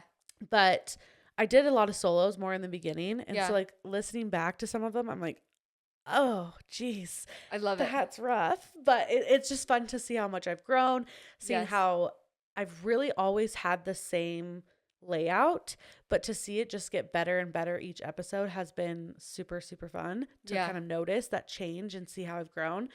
But 1 year, I can't believe it. And then I have a lot of things coming up for this next year. I'm doing another merch drop, so I've been designing that stuff, and that's been super exciting this week. Congratulations. Wait, you design it yourself too? Well, I send my ideas to my sister-in-law, who's a graphic designer. Okay, amazing. And then she kind of helps she's the one who really does it. Yeah. And then I just like nitpick it, and I'm like, I don't like this, I don't like this. And she's like, well, what don't you like? Yeah. And I'm like, I have no idea. Yeah. I'm like, I don't, because I can't draw to save my life. Sure, same. But I know exactly what I want in my head. Yeah. But I cannot like get it there. Literate that. You're like, this is the vibe. This I'm like, is, I don't like. I actually don't know what I don't like, but I know it's not that. Yeah. She's like, you're the worst. Yeah. But we finally narrowed it down, so I'm really excited about that. That's amazing. I cannot wait to see. Yeah, it'll be fun. It's going to be perfect. And then let's see. Oh, I had an ingrown in my thumb that has turned into a straight up infection. Do you see this? It's like, you can't take like antibiotics and stuff, I don't right? know what it like is happening, but like pus is coming out of it, and I don't know who to blame. If I blame myself, my nail tech, I'm not quite sure. Ow. but it's like turned into like this blister, and there's it's just nothing so worse gross. than an ingrown nail. It is so painful. There's nothing worse. So There's nothing painful. worse. I have really ugly like boy nails. I should probably start doing that. The one benefit is I don't get weird ingrowns anymore. I think I should just like say F it and just. Yeah. But then my hands look so stubby. No, I mean I don't like it. Like you have good hands. No, you have that's good nice. fingers. That's nice. The other night I was with I was with some friends. We were having this cute little picnic, and we were like, oh my gosh, let's take a cute picture of like the charcuterie board. And they were like, yeah, someone with a cute hand, not Kylie. They just said that because of the nail polish. You don't have. I know, but I was like, valid. I looked at them talking about? With my like nail beds like this long. I was like, you have the DIY nails. Yeah, it's giving restoration hardware. Yeah. Yeah. It's fine. Yes. It's, you rock it. But that's the one benefit. That's a benefit. It's a benefit. Because yeah, I'm over here like not trying to let my thumb touch anything. Like if it barely hits something, I'm like, yeah. I know. So it like radiates. Yes. Yeah, it like pulses. It's the worst. It's the worst. It's the worst. So I might have to chop off my thumb. I'm not sure. Okay, wait. I remembered one. Okay. So Sure. This week I realized one of the best things since having a baby is when I am going somewhere alone, always early. Always. Is that like a normal? No. Is that like, no. Always. I'm like, oh, I don't have to like get all these things. Pack the bag. This thing. I'm 15 minutes early to everything without her. And I never used to be like that. I was a running 10 minutes late to everything type thing. Oh, yeah. I'm like, oh, no. You take like that. I am early everywhere. And so that's my new favorite thing about motherhood is like any appointment you need to make after motherhood when you are not with that baby, oh, you're early. Oh, time management. Oh, yeah. Is huge as a mom. It's amazing. I can get so much done in an hour. I used to like chill all day. I'm like, if I have an hour, it's go time. Do you think about before kids and it's insane. Like how lazy of a piece of butt you were? I was I'd be like, I'm so stressed. Oh yeah, like and I have to go to the gym. I have to get something done, but it's like I'm so tired. I know. I was like, I have to take 2 pictures of myself today, and it's just really exhausting. Yeah. And I like look back and I'm like, get your ass up. I'm like, it's noon. We've been to 7 stores. Yeah. I've rebuilt my house. I have changed my outfit 3 times. Yeah, the outfits. I've changed 3 people. Yeah. 3 I've changed times. 5 diapers. It's crazy. Yeah. I've made 7 meals. Yeah. Oh my gosh. No one prepared me. You become a chef. Oh, constantly. But you know what? Another huge perk. These are all the perks no one talks about.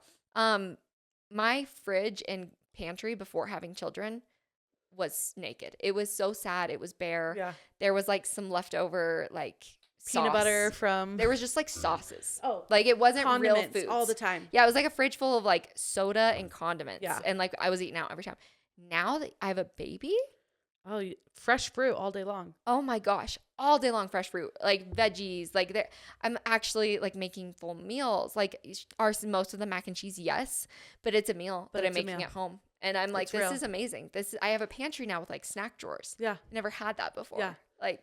No, for sure. I don't know. Maybe that was just everyone has snack drawers. I just didn't. I just would eat out constantly. But like, I love that. Like that part of being a mom. I will say I'm the worst at feeding my kids healthy things because they don't eat anything. It's hard. Yeah. Oh, and they don't eat. My kids are the worst eaters on the planet. Yeah. If they eat like a peanut butter sandwich, it's a win. It's a win. It's a win. A win is a win. So I feel like it's all about like you try when you can. And at the end of the day, your kids got to eat. If the kids calories are calories. Yeah. It's just, and I also think like I could go on a whole thing about food positivity, but like I've struggled with eating disorders in my life. And so I'm also like a big, like, it's just food. It's just fuel. Yeah. Like, I mean, do you want to try to get the most nutrients? Yes. But I'm not going to like be like, ooh, mac and cheese will be so bad. Like, it's bad. I'm not going to say that stuff. Good food. Yeah. Like, absolutely not. Like, no. Like, you don't want to eat the salmon and rice. Okay. Then we can eat macaroni. I'm going to offer you maybe a more nutritious option. Right. But like, it is what it is. At the end of the day, you got to feed your kids. Yeah. It is what it is. Until I see like the red dye 30 or all these my gosh, I went in a rabbit hole the other night. And I'm like, my kids are going to get cancer. The other night I woke up, Alex, no more goldfish. He was like, what? And I was like, red dye 30, baby. They're the worst. It's the worst. And he was like, okay, sure. And then like the next morning I like wake up, I'm like eating a Dove bar for breakfast, like chocolate bar. He's like, what about red dye 30? I was like, tomorrow. No, we're getting rid of it tomorrow. It's so hard. It's so hard. I think there's so much truth to that stuff, but at the end of the day too, I'm like, it's It's hard. We don't live in a culture where I lived off of Lunchables and freaking Pop-Tarts. And we don't really live in a culture where it's all that accessible anyways. So, and that's another thing. You see other cultures and they have like the most healthy homemade things on their plate. Yeah. And I'm over here putting some processed cheese and some bread that has zero nutrients. Yes, it's like that you spent $300 on. Yeah, enriched flour. It's just it's so bad. Rough. I know. Bad. But it's like we only have so much control over it when those are our options at the grocery store. Yeah. It's hard. I mean, hopefully I'm okay and my kids are okay. I hope so. We always shoot for those healthy options first. We always shoot. Always. But at the end of the day, calories are calories. Just gotta get them fed. Yeah. Feed yourself. Okay, pop culture trash. Are you a pop culture girly? A little bit. Did you look at all the Met Gala looks? Yeah, but you want to know something embarrassing? What? I don't know fashion. Like, I was like... That's not embarrassing. People were like, Doja Cat, pop off, love it. I was like... She's a cat. I was like, I hate this more. It's scaring me. No. I'm having nightmares. Met Gala, did you like it? No. Met Thank Gala, you. I for feel validated. People who don't know fashion history or even the themes make no sense to me. No. For just like a normal human looking at the Met Gala, it is weird. It is so weird. It makes no sense. Yeah. I don't even know what the Met Gala is. I was like, some person shows up dressed as a cat. The other one is dressed in Chanel and it's yet cohesive with each other. And you're like, make it make sense. I feel like I just always like the most basic dresses. Like when people will like go on their story being like or don't like, I'm always like the like I feel like I don't understand like, because I'm just going for I'm like slay. Like I'm going for the most. That looks great. Yeah, when I see like the cat, I understand that that's probably an artistic masterpiece. For me, I'm just looking for that sexy moment. Yeah, if it's not giving sexy moment, it's no. The cat almost was giving Teletubby vibe. It was a little freaky. Yeah, the nose. Yeah. I was. It was almost Voldemort. Like it was really scary. It wasn't my favorite. It needed to be more cosplay for me. Well, it was almost too realistic. Well, then did you see the guy in the costume? He was in a full-on cat costume. Crap! I wish I saw it. I don't know who it was. Everyone's probably like screaming, like, "You don't know who that was? That was a big deal." I know. I don't freaking know. I don't know anyone. I don't know. You can tell me. I don't know anyone, but I think Anne Hathaway, her dress. I'll show it to you. It was to die for. To die for. That you know why? I'm thinking it's normal. That's something I would want to wear. Yes. Yeah. Everyone was kind of talking about Kim Kardashian. Did you see her look? It was like the pearls. Yeah. I just think she's so stunning that I'm like, love it. I didn't like it because I felt like it looked like she was wearing like Spanx or like Skims or something underneath. It would be great if she was wearing Skims. If she took it off, it would have been too revealing and then it wouldn't be as classy. So I was like, either way, I don't love this look. Did it make you feel like, when girls wear like t-shirts under tank tops? Yes. Yeah. That's how I was feeling. I was like, you're one of the most snatched bodies on the, like, why are you covering? Yeah. Like, why? And then if she took it off, she would have looked like a hooker. Sure. So it was like, you're like, you should have just done something else. But the other people were like, this is amazing. I liked it. But I think it's also because I really like her. And so she could wear pretty much anything. But I thought she was beautiful. I mean, her face is stunning. Yeah. She looked great, always. She's beautiful. But I also liked Dua Lipa's. I feel like that one was reshared a lot. Gorgeous. She was copying some important person. Yeah, that I don't know. I saw that too, and I go, oh, she was copying that woman in history that I don't know. Yeah, that one girl. That's probably someone that Indie Blue posted about it, and I was like, okay, that's where I saw it, and I was like, yeah, I totally agree with you, Indie. Yes. But then it's like Indie also is like, yeah, I love Doja Cat's look. This is iconic. So many people, and I was like, scary. I'm like, I'm sorry, but that's how I know. I'm like, I think I'm just basic with that stuff. Like I just don't really care to really know the history because I'm never gonna go to the Met Gala. So never say never. It's never gonna be a problem for me. Never say never. Maybe Weekly Trash will be there interviewing. Oh, I'll be the next. What's her face? I heard the interviewers did a bad job, but I didn't watch it. Oh, really? Yeah. I'd be the worst. I would shit myself. Yeah, if me too. I was on the carpet. Me too. I would ask a big brown pile of shit on the carpet. When I get nervous, I get really I would ask really stupid questions. Oh, I would just fumble on my words over and over again, and I would say like 20 times thousand more than I already do now. I'm already nervous to listen to this back. I just said like, yeah, no, I promise you, I do it more. I try so hard to notice it. It's bad. But the problem is if I'm talking about something that I'm not super confident on what I'm saying, sure, that's when the likes come out. Yep. But when I'm engaged in a conversation and I totally know where I'm going with the sentence and I know what I'm saying and I know what I want to say and how I want it to sound, you don't hear like. Yeah. It's like fluffy conversations. Yes. And then when I'm trying to just almost like waste time to figure out the next word that I want to say. It's filler. Yeah. Yeah. I think that's normal though. I hate it. I hate it too, but I think it's normal. And I listen to other podcasts that do it too. And I'm like, I'm not alone. I know I'm not alone. For sure. For sure. Even just listening to TikTok, like when I hear people talking, I hear it. I even text it though. That's my No, I do too. I literally text it. I do too. It's so a curse. It's bad. It's bad. Valley Girl energy. It is. Katy Perry. Okay, the way this article was written makes it sound like she's getting kicked off because of how she's had some backlash for some of her comments on American Idol. Yeah. So it says Katy Perry will be temporarily replaced on American Idol amid drama. But that is absolutely not what's happening. Stop. Katy Perry will be temporarily replaced on American Idol while she is across the pond for King Charles' upcoming coronation. What's the drama? So it's very clickbaity. For sure. Whoever wrote that. They knew what they were doing. Oh, absolutely. Because she'll be at the Windsor Castle on May 6th with Lionel Richie, who's another host of American Idol. So they're both going to be gone. It's not this like huge thing. But she definitely is getting a lot of heat from some of her comments that she's made throughout the season. What does she say? So I don't watch it anymore. I don't watch it either. And the people who do watch it, like, why? That's nobody becomes anything after American Idol anymore. I know. Yeah, Kelly Clarkson, Carrie Underwood. She really peaked that. David Archuleta for a second. Right? Gotta give Davey a shout out. I would love if David came on this podcast. David. Manifest. Davey. Manifest. You listening? I don't know. But one of the things she said, there's a mom that came on and she like mom shamed her. Really? What did she say? I'm trying to find the exact I feel like people wording. use mom shame loosely sometimes, like too often. Oh yeah. What was her exact? Let's find the exact thing that she said. I feel like someone will be like, "Hey, that's not really the safest option," and people will be like, "Don't mom shame me." Mom shame. And it's that like, wasn't nice. I don't know if that's mom shame. I really don't like the way you cut that bread. Oh my gosh. Yeah, I know. You don't cut your kids' sandwiches and stars and circles. That's not me. I don't think mom shamers are good. I just think sometimes it's funny because I'll hear people throw that term around a lot, and I'm like, So that's why I'm curious what she said. That was offensive. Let's see. So she said, let's find the exact words. Let's quote her.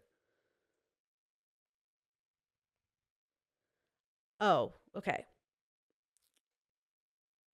So the girl that was performing said, her name was Sarah, revealed that she had given birth to 3 kids before the age of 25. Katie, who is 38 and has a 2-year-old daughter, pretended she was going to faint. In response to this, Sarah Beth said, "If Katie lays on the table, I think I'm going to pass out." To which Katie replied, "Honey, you've been laying on the table too much." And people found that offensive, saying that she... Yeah, just kind of a weird comment. Just like weird. But Katie's weird. Yeah, she's kind of weird. Stuff. Yeah. So she did that. And then she had another thing happen where someone came out on stage wearing a lot of like bedazzled like jewels. And it was like her outfit was a lot. Yeah. And Katie basically said, next time maybe don't wear something like that. I rather just like see you perform to perform. Sure. And she just worded it really bad. So she got booed after she said that. Oh, so it was bad. Yeah. So much of like comments that you can make to someone, it really isn't the deliver. Like 1,000%. Learning that online, someone can say something, but if they deliver it weird, it can come off super offensive. It can come off really wrong. So whoever wrote this article was really playing on that clickbait to get people to think this was a bigger thing. That. Yeah. But really, she's actually going to be performing for the king. Yeah, go see a king. England, so with Lionel. Do you watch Yellowstone? No. Do you know about Yellowstone? No. Okay, well, look at how you're dressed, and you don't watch Yellowstone. I don't. You were wearing cowgirl boots. Watch Yellowstone. Is it so good? It's so good. Is it TV show, movie? It's TV. Okay. There's movies too, but it's TV. Look it up. Watch it. I think you'd really like it. I'm excited. It's a little intense. Okay. Do you like intense? I love it. Yeah, okay. I love it. Okay, I think you would I feel really like I like it slightly less. Are there kids involved? Okay. So I had to fast forward one season because there was a kid involved. Now that I'm a mom, it's weird. I used to be like true crime all day, and now like if a kid goes missing, nope. I can't. Kids like my and animals, I have a really hard time. Yeah, I have a hard time with that too. And Yellowstone is literally I'm the same. Kids and animals. I'm like a man getting murdered. Fine. A horse getting shot? Absolutely not. Oh, a horse going so far as to stub its hoof. Yes. So there's a few things that had me in a puddle. Yeah. But overall very good show. Yeah. But I think it's coming to an end. Is it like suspenseful? Yes, it's basically this rich family that lives in Yellowstone. Okay. And they have this ranch where I don't really understand what they do with these cows, the cattle. I think they sell the cattle to then go get butchered, but they raise the cattle, they feed the cattle healthy stuff. It's like open range. They can be free to roam. And then they ride horses a lot. I'm not quite sure what the whole point of the ranch is. Sounds like my dream. Yeah, but they have a lot of drama within their family.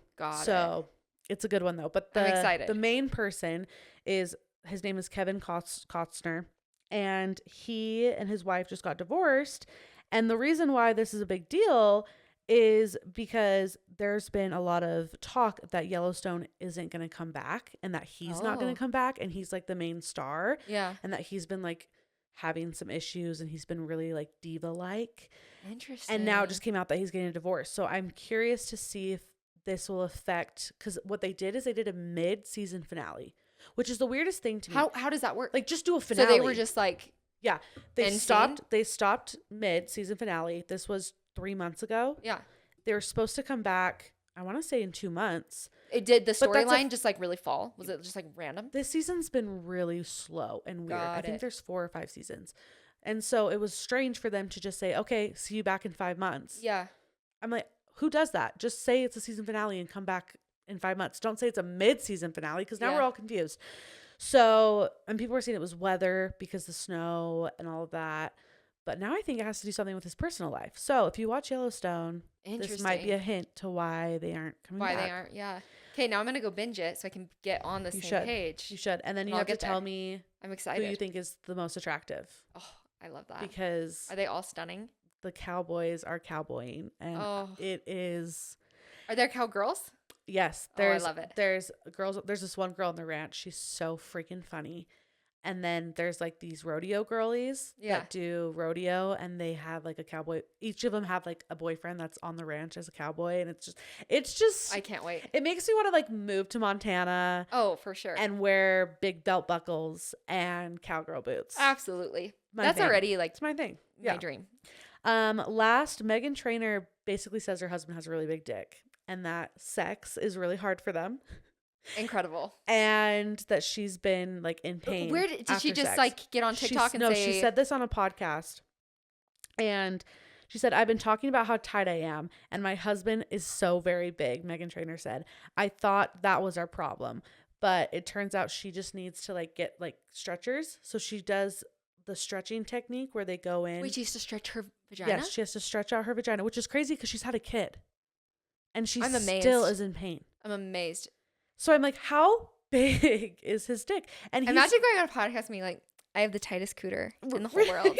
No one's ever seen a tighter one. It's so crazy. They had to cut it open. It's crazy. Which I actually had a friend who I've had a friend had to cut it open as well. Because they didn't have a hole. She called it snip snip. Yeah, they didn't have a hole. Hers was like this big. Yes, it was like the size of a teeny little pea. Like she couldn't put a tampon in. No, yeah.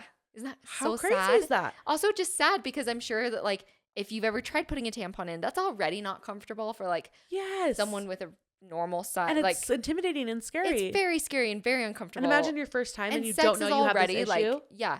Oh gosh, that just like breaks my heart. But she said, I have to go to this physical therapy soon. I wonder what the stretching... gauges and rings up in me to stretch. Stop. It's a whole thing. I wonder if she had a C-section.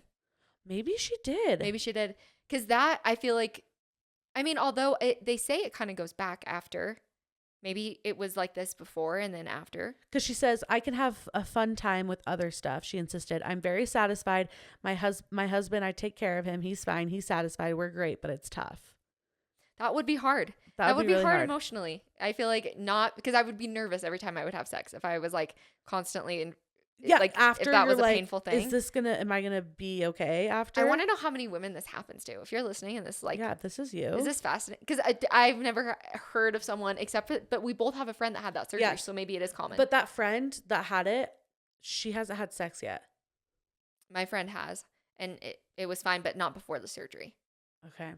But she got the surgery when she was pretty young. She was in like 9th grade, 8th grade. So I feel like it was before she was sexually active. Okay. So like it was like. Okay. And you know she's married to Daryl from Spy Kids, Junie. Did you know that? I absolutely did not know that. Shut up. So he has a big dick. You're showing me him, but I'm like, I can't even remember. Like, I'm picturing the little child. Does that help you a little bit more? Yeah, it does. The redhead little boy. Her little boy's so cute. And too. her little boy Megan Trainor. Yeah, a little redhead. I love with her. The glasses. I love him. Yeah. Oh, I'm obsessed. Oh, he's so freaking cute. She seems so cute too. She seems so fun. She seems so fun. Her and her one friend that shows his TikToks with the gay guy. What's his name? Chris. They seem so fun. Chris kills me. He's one of my favorite people to follow on TikTok. I know. I love him so much. Every like story time, he's incredible. I'm just enthralled. I'm like, tell me more. Yes. Tell me everything. Let's go get coffee. Let's hang out. I want to be your best friend. I love you so much. He's incredible. Even though I didn't know his name, I had to ask you. It's okay. That's a weird thing with social media. There'll be times that I'm like, that girl I check on every day. I'm obsessed with. She's really funny. I know. Isn't that such an interesting I was actually having this conversation with my hair girl because I was trying to show her, again, can't remember her name. Yeah. I was like, she's so naturally beautiful. She has a kid. She was on Jimmy Fallon. What's her name? Oh, Matta. I could not remember her name. I just knew it started with an M. Yep. So I'm looking up everyone I follow that starts with an M, trying to find her to show it to my hair girl. And I'm like, I say I love this girl. I know. And I don't know her name. That happens to me far too often. It's a problem. It's a problem. Okay, so no reality TV trash, so that means it is time for Trash Topican. Trash Topican is brought to you by Minky Couture. We all know how much I love my Minky Couture, the softest blankets in the world. And I have an amazing discount code for you guys. It's Weekly Trash 45 for 45% off. Get yourself and get your mom a Mother's Day gift, because who doesn't love blankets more than moms? Because they need a nap. So head over to minkycouture.com and get yourself a Minky blanket and use code WeeklyTrash45 at checkout. And just know you're supporting Weekly Trash, and I love you. And so will your blanket. Your blanket will love you too. Okay, that's all. Thanks. Bye. Where you will pick a topic out of this trash can. I'm so excited. I'm nervous. Right. Okay. Oh, okay. Best vacation you've been on. Best vacation you've been on. Okay. I'm picking one too. Okay, I like this. I'm trying to think of mine. There's been a lot of really good ones. I think somebody picked this one time and I said it was Disneyland with my kids, and I'm not a Disney person whatsoever. Yeah. But I really did have a fun time with my kids at Disneyland. I that would be a blast with Esty. There's like nothing more I'd love than being super playful with Esty. Like when I'm with her, I'm insanity. Taking her to Disneyland, I feel like would just like unleash. It's like Christmas morning. Yeah, it would be amazing. Which, by the way, I saw your kids have a spot for Santa. Yes, yeah, they're he's prepared. Ready. They're ready. Yeah, they don't mess around. Yeah, with Santa. No. And I don't mess around with Santa. It's May. They have the spot cleared. I'm the mom that's probably gonna get canceled because I still use Santa as a threat. Like, oh, you don't want to listen to me? Santa's watching. He's watching. I'm that mom. I know that when Esty's probably 2, I'm gonna use it, so I can't judge you for it. It's fine because I'm not there yet. People are like, that's the other thing. Until you're a mom, you can't judge other moms. I used to be like, oh, you are gonna let them sleep in your room until they're a year old. Not me. She's going in her room when she's 2. Esty was in my room for a full year. Oh yeah. Or like, I would be walking around Target and I'd see kids that like didn't have their hair brushed and and I'd be homeless. Like, messy baby. I'm like, oh, Esty's homeless every day. Esty has peanut butter smeared across her face. Her hair is never done because she hates it. Oh, Bentley why would I make make her do something she hates? Exactly. Yeah, absolutely. And Bentley picks out her outfits now. So I have as she should. I think that's like control. great. I think it's great. I have zero control. I think it's great. So what would be your favorite trip? Favorite trip. There was a trip I went on before getting pregnant with Esty. We went to Oregon. I can't remember the exact name of the town, but it was in Oregon. Yeah. On the coast, and it was just the most euphoric trip ever. And I had this one day with Alex where we were being a little silly on a hike. And silly? Yes, just in case family members watch this, silly just means silly.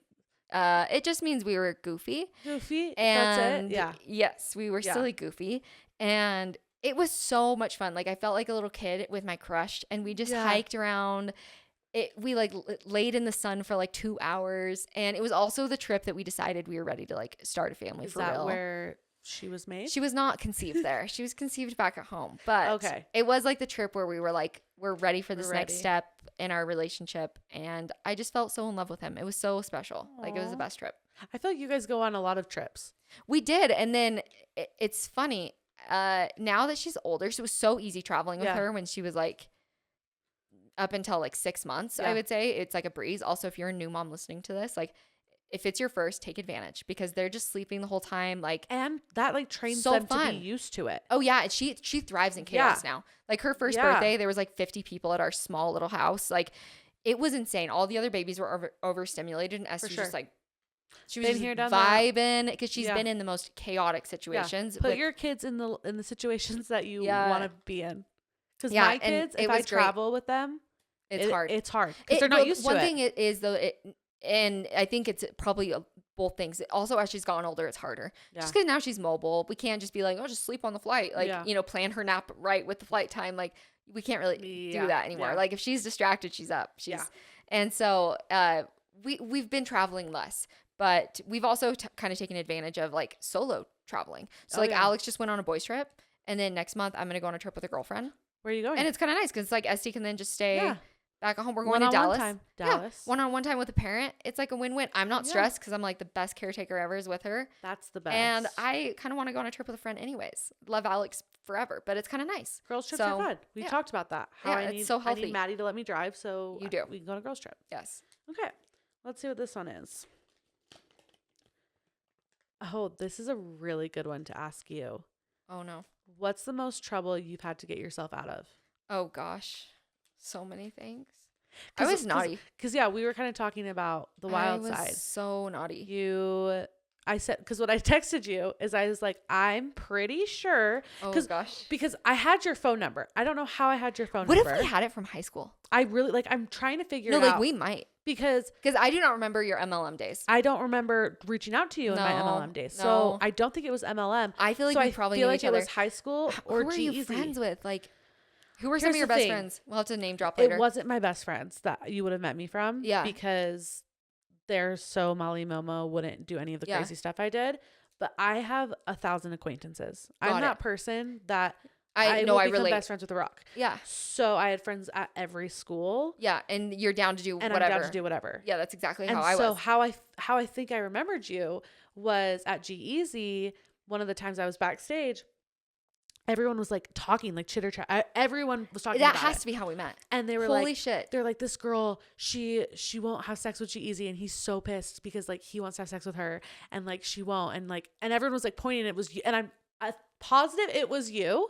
It might have. I don't know. Like honestly, here, do you want to know something embarrassing though? My memory from back then, fuzzy as can be. Because you were a hot commodity. That's nice. And the girl I was with had sex with him prior, and she was pissed because she thought she was going to get the same attention, but all eyes were on you, Kylie. Everyone wanted to fuck you. That's really nice. So really nice. And I'm like, that had to. But I don't even know if I talked to you. I don't know. But it would explain the number thing. And it said your name was Kylie Insta. On my phone. Yeah. I don't know. So weird. I was like an Instagram, trying to be Instagram baddie back then too. So like, who knows?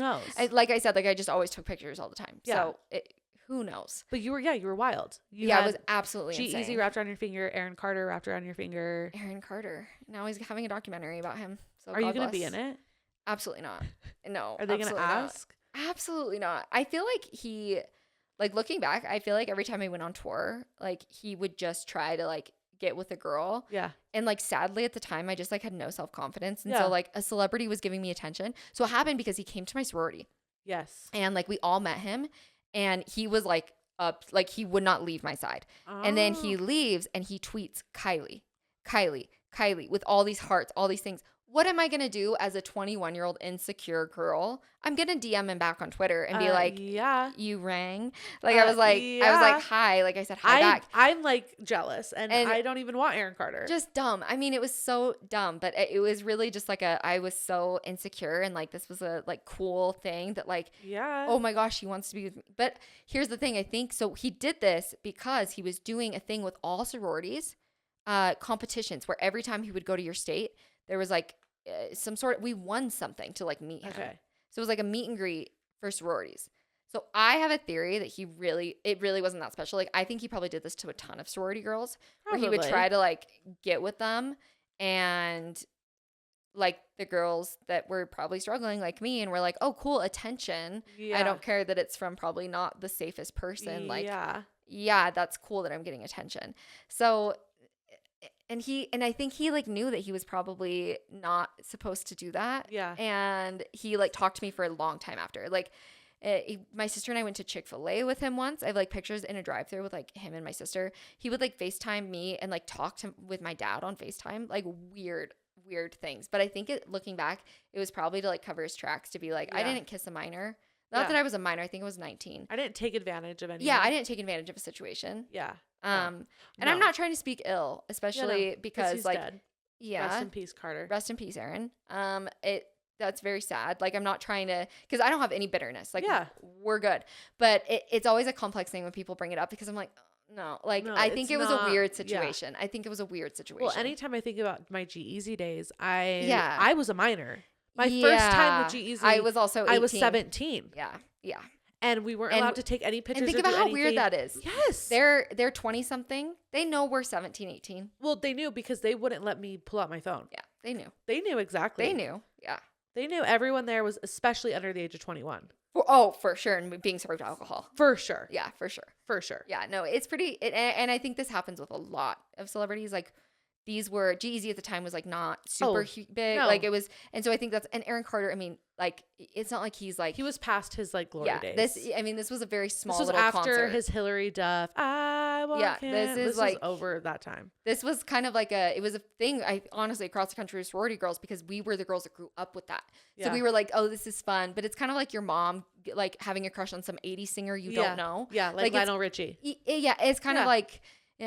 Lionel's even more amazed, but you know what I mean. Like, it's kind of like So I don't think this happens. Maybe, hopefully, not as much with like but I think those ones that are up and coming, or maybe have like not as big of a fan base now, they can get away with it. Yeah, and I think that it probably happens a lot, because when I shared, like, guys, stop asking about the Aaron thing, because when he passed away, my DMs were like flooded, and I was like, oh my gosh, and I had a couple girls reach out and be like, he did the same thing to me. Oh yeah, did he talk to you for months after? And I was like, yeah, that's how I pieced it together. It was like, oh, he's covering his base. He wasn't actually trying to like keep talk with me for months. Yeah. Like, he was like, I gotta get away with being a little sneaky. Yeah. Like, no. Tons of sorority girls. Yeah. He's like, no. We're friends because I talk to you still. Like, we're. So it's like a little tricky. It's just so fascinating. But I'm sure we met there, because I loved being a groupie. I would do anything though. Oh, I truly. Did you get in trouble though? The question was trouble. Did you ever get in trouble? Oh no, I never got in trouble. You didn't? No, the most trouble I ever got myself out of. I've actually answered both these questions before, so I don't know how they ended up in here. But I'll have to think of another thing that I got in trouble for. And do you know what you got in trouble for and had to talk yourself out of? Gosh, I've talked about this one before, like on social media. Yeah. But the one that always like comes to mind is when I got pulled over when I was 15. Have you heard that story? Oh, and you were driving with your friend? Yeah. Yes. So I was driving with my friend and I got pulled over, and we were like, did not even have learner's permit. We've never driven a car before. It was 3 a.m. We didn't wear shoes. Like, it was horrible. What did you say? I can't remember what you said. We said we were going to get tampons. Yes. And the cop was like, yeah, step out of the car. Oh, and did they call your parents? Yeah. Which was worse. I was like, take me in, officer. Like, don't call my mom and dad. Yeah. I was like, I'm ready for my mugshot. Like, I don't want to see my parents right now. I like didn't see the light of day. Like, I was so. Were you in so much trouble? So much trouble. Because as crazy as I was, I had strict parents. Yeah. Probably made me crazier. That's what my dad was, so strict. Yeah. And that's why I was. None of my friends had curfew. Mine was like 11. Same. I was like, yeah. Same. I know. And I feel like I was like, hey, I better live it up till 11. Yeah. I better do some crazy stuff now. You need to send me a link to the TikTok where you talk about this story. Yeah. So I can post it on my I will. Instagram, so everyone get like full deets. Yeah, it's pretty nuts. I can't think of anything else I did that I talked myself out of. Carly, do you remember what episode I answered that question in? The most trouble I talked myself out of? And it was the birth control. Who was that with? It was with Freak. Because I'll just have you guys go listen to that episode. But basically, my mom found birth control. And you were young? And I was young. I got it. Was it Susan? No, I don't think it was Susan. Was it Susan Peterson? I don't know. But my mom found birth control. Was she mad? Oh, she was like, what is happening? I was 16. Yeah. And did you have a conservative family? Yes. Yeah. And I was in a very toxic relationship. Oh. And I'd got it from Planned Parenthood. And I'm so sorry. I wasn't even like taught how to take it. It is a miracle I did not get pregnant in high school. I'm just gonna say that right now. Like, miracle. Yeah. Because I was not taking that when you're supposed to take it. Like, I didn't know it was like every day at the same time. Stop. When did you take it? Oh, just like whenever we had sex. Stop. You were using it like plan B? No, truly. It was a disaster. But basically my mom. Wait, that's crazy. No, wait, that's crazy. Well, do you feel like we need better comprehensive sex education? Oh my gosh. What will you tell your daughter? I have so many things I could say about that. My daughter, I want to be very open with her, and I want to tell her my sex experience so she knows what it's like. And I never want to shame sex, but I do want her to understand that like it's meant to be with someone who loves you and you love them. Yes. And whether I think all, like, even people that are like, oh, you want your kids to know about sex? That's so, I don't think there's one parent out there that's like, okay, no, but she needs to know how serious this is. Yes. They need to know how serious this is. And like, it needs to be with someone you love and want to be with for a long time, if not forever. Like, exactly. I totally agree. It changes something, especially for women. It really does something where like chemically you become attached to this person. Do you still think about the person you... Oh, yeah. Oh, me too. Yeah. And I almost wonder if there's like something wrong with me, but every time I talk to a female friend of mine, I ask them like, do you think about that person that you first had, like, whether it was sex or like very, very, very intimate first time experience with, they also think about them. Like, kind of often. And like, it's interesting. And it doesn't matter. It's not romantic, but I think of them often. Yeah. And it's weird too, because like mine wasn't like a great experience. Yeah. Which... I'm so sorry. Which is it's just the whole thing was super messy. Yes. And it sounds really not good. And so I want my daughter and I want my son too to know, yes, of course. I should have said that. I just was thinking of your daughter because of my daughter. Yeah. But like I feel like the conversations will be similar but different, because I feel like men, especially boys, sex to them is so physical and absolutely not as emotional. Where girls, it's much more emotional. Yeah. And so I need my son to know, like, if you have sex with a girl, you're not just having sex with her. Like, you are now like changing how she feels about you, how she thinks about like that is such a big deal, and you should take that as serious as she takes it. Yep. Like, just because you're horny, like it doesn't matter. It's a way bigger deal. And then with my daughter, I want her to understand this person, whether you like it or not, like you're gonna think about him. So do you want this to be like, oh, he's hot and I think he likes me, or do you want it to be somebody where you feel so safe and so comfortable with? And whether that's at 16, 18, 20, 25, whatever, have it be someone where you're like, no, I know they love me so much, and they would never do anything to hurt me. They would never want anything but good things for me. And so sex in high school, I just think shouldn't happen in general. Because I was gonna say, what would you do if your son or daughter comes up to you and is like 15 years old, mom, I'm having sex, like I need birth control or condoms? Like, what would you say? Oh, I definitely would be so grateful if my daughter did do that, because that would mean we had that relationship, and that's what I'm going for. Yes, for sure. But I would hope as a mom, I would have the intuition to know that it was already happening. Yeah. And I could kind of intervene before that conversation even happens and be like, hey, I would think about it before you do that, before you go there. But if they did ask for condoms and all of that, I mean. Did your parents ever let you alone with a boy? Oh, no. Where did you have sex? Oh, church parking lots. Yeah. His front yard. Okay, this is reminding me of another crazy story that happened to me. So same, because my parents are so strict. Yeah. So I couldn't have sex in the house. Yeah, no. But a girl was having sex in high school. You have sex anywhere you can find privacy. But that was another like big problem with this. Is like, and it's a really complicated issue, because I don't know what my parents could have done, because I think it was totally right of my parents to be like, yeah, you're not going to be alone in the house with a boy. Yeah. Like, of course, I think my parents made a great decision. But at the same time, I'm like, okay, well then this wouldn't have happened. So one time I was hooking up with a boy in a church parking lot. The cop came. On the window. Oh, no. Butt naked. Oh, that was my biggest fear. Rolls down the window. Light on my body. I'm going to need you to put on clothes and step out of the car. Female cop, which made it somehow worse. She was the meanest lady I've ever met in my life. She basically, I don't know how it happened. She calls backup. Backup has to come. What? I was mortified. I was crying. I was so mortified.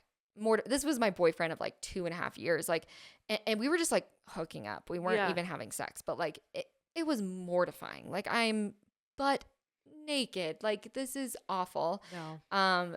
I don't know how, by the grace of God, literally, like she just screamed at us for like 30 minutes about how she could make us sex offenders, and she had every right to like make us sex offenders, because if you're nude in a public place, you're a sex offender. So that could be on my record up until this day. Like, could you imagine you look up my record and I'm a sex offender for doing that? And that's like a tricky thing too, is like, okay, well, kids are gonna like, I think back like, okay, if my mom would have allowed me to like be alone in a boy with a house, that's still not a good thing.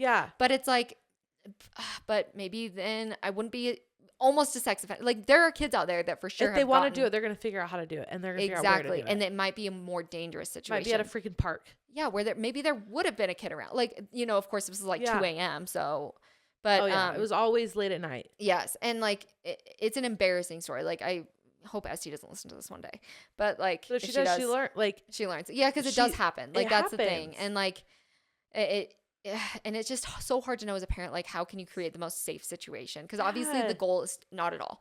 Like, exactly. The goal that's for every parent, like, is you don't ever want, it's not, I don't know any parent that's like, you know what? I wish my 15-year-old was having sex. That sounds great. No one wants that. But it's like, how can we create then the most safe environment for everyone involved? And it's just so difficult navigating that without like, am I encouraging sex at this point? Because if my parents were like, yeah, come in the house and, you know, chill in your bed, that would have been encouraging sex. That's weird. So of course my parents said no. So it's just weird. It's so hard to know. Well, and I think curiosity, if you don't have those conversations about it, the curiosity is what makes you end up having sex. Yeah. Because you're just so curious. And that's how bad things can happen too, though, because like you said with your birth control, thank goodness you didn't get pregnant, although you were trying to avoid it. You know, like having conversations about how to take contraceptive medication or using a condom, like those are such important conversations. Because like when you ask like what I would do if Bentley came to me and asked that, like my goal is for her to never even have to ask me for that, because we've already had this conversation and she already understands that that sex isn't what she wants to be doing at 16, 17, 18 years old. I hope that I can give her enough of my experience to really show her like, mommy made these mistakes, so you don't really have to go through that right now. You can just be a teenager and not have to deal with the emotional stress of sex. Yeah, go get fingered. Like go get fingered, make out. Like you don't need to have sex. You don't need to. Yeah. I wish like an older person would have told me that. Just like go make out. Like you're fine. You're fine. Let him touch your tit. Because now I can have sex anytime I want, and I'm just trying to make out. I'm reverse. I'm like, we don't even need to do that. Let's just kiss. Making out is so fun. It's so fun. And it's so fun. Alex and I were talking about it the other day. We're like, isn't making out so fun? And he was like, yeah, we should make out every night, no matter what, even if it doesn't lead to anything. Just make out. And I was like, yeah. Okay, and it's so funny because it's like, wait, like. If I would have told high school me that, high school me was like sex every time. You couldn't kiss without going to sex. Like what? And now I'm an adult and I'm like, I was the horniest girl too. I was so horny. But like, I'm like, listen, the fun part's making out. Like honestly, if you're a teenager listening to this, make out. It's so fun. It's great. And Durfing's great too. Durfing is hot. Durfing is honestly hotter than sex. Way hotter than sex. My hottest sex memories are Durfing. No, women orgasm Durfing. They don't orgasm getting penetrated. Oh, for sure. Oh, you're going to tell me you want to be fingered over Durfing? Show me one woman. Show me one. Leave a comment. There will be none.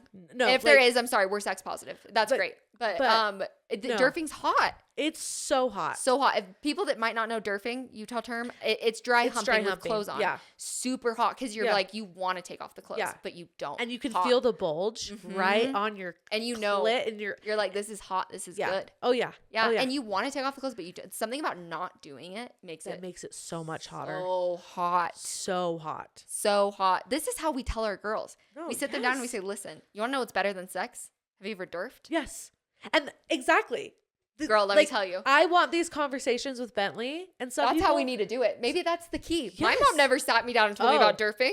No. That's this is the new movement.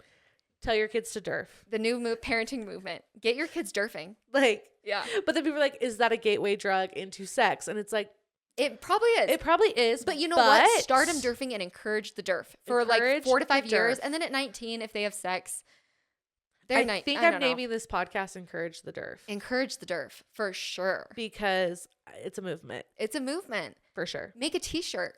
New merch. Yeah, with maybe a logo of Durfing. Incredible. Encourage the Durf. That's what I'm doing for my kids. For sure. For sure. For sure. For sure. For sure. Because it's better. It's better. If my husband was like Durf or sex, Durf maybe. Oh, sometimes TMI, we finish naked Durfing. It's hot. Like, don't stick it in me. Just let me Durf you. Well, because for girls, that's better. So much better. So much better. Until I like discovered that sex was like a chore. Yeah. Like, and it's so funny. Like, I briefly mentioned like in high school and stuff, I really just cared about male validation. Like, I just wanted to be cool and pretty. Yeah. So, and now it's funny because I don't care about male validation. If I even see a male follower, if I get a comment, I'll just be like, "You're a boy." Like, leave. Like, ew. I don't. Why are you on social media? Literally, get off. You need to delete social media because this is not a space for you. Go do something else. Go play video games. Go read a book. Go build a house. Go build an ark. Go get a job. Get a job and make money for your family. Yeah. Thank you. That's exactly what I want to say every time. But what was I saying? Oh no. The thoughts always drift. Anyways, Durf. Anyways, encourage the Durf. Yeah. Don't know where the thought was going. But it was going somewhere. It was going probably directed back to Durfing. It was.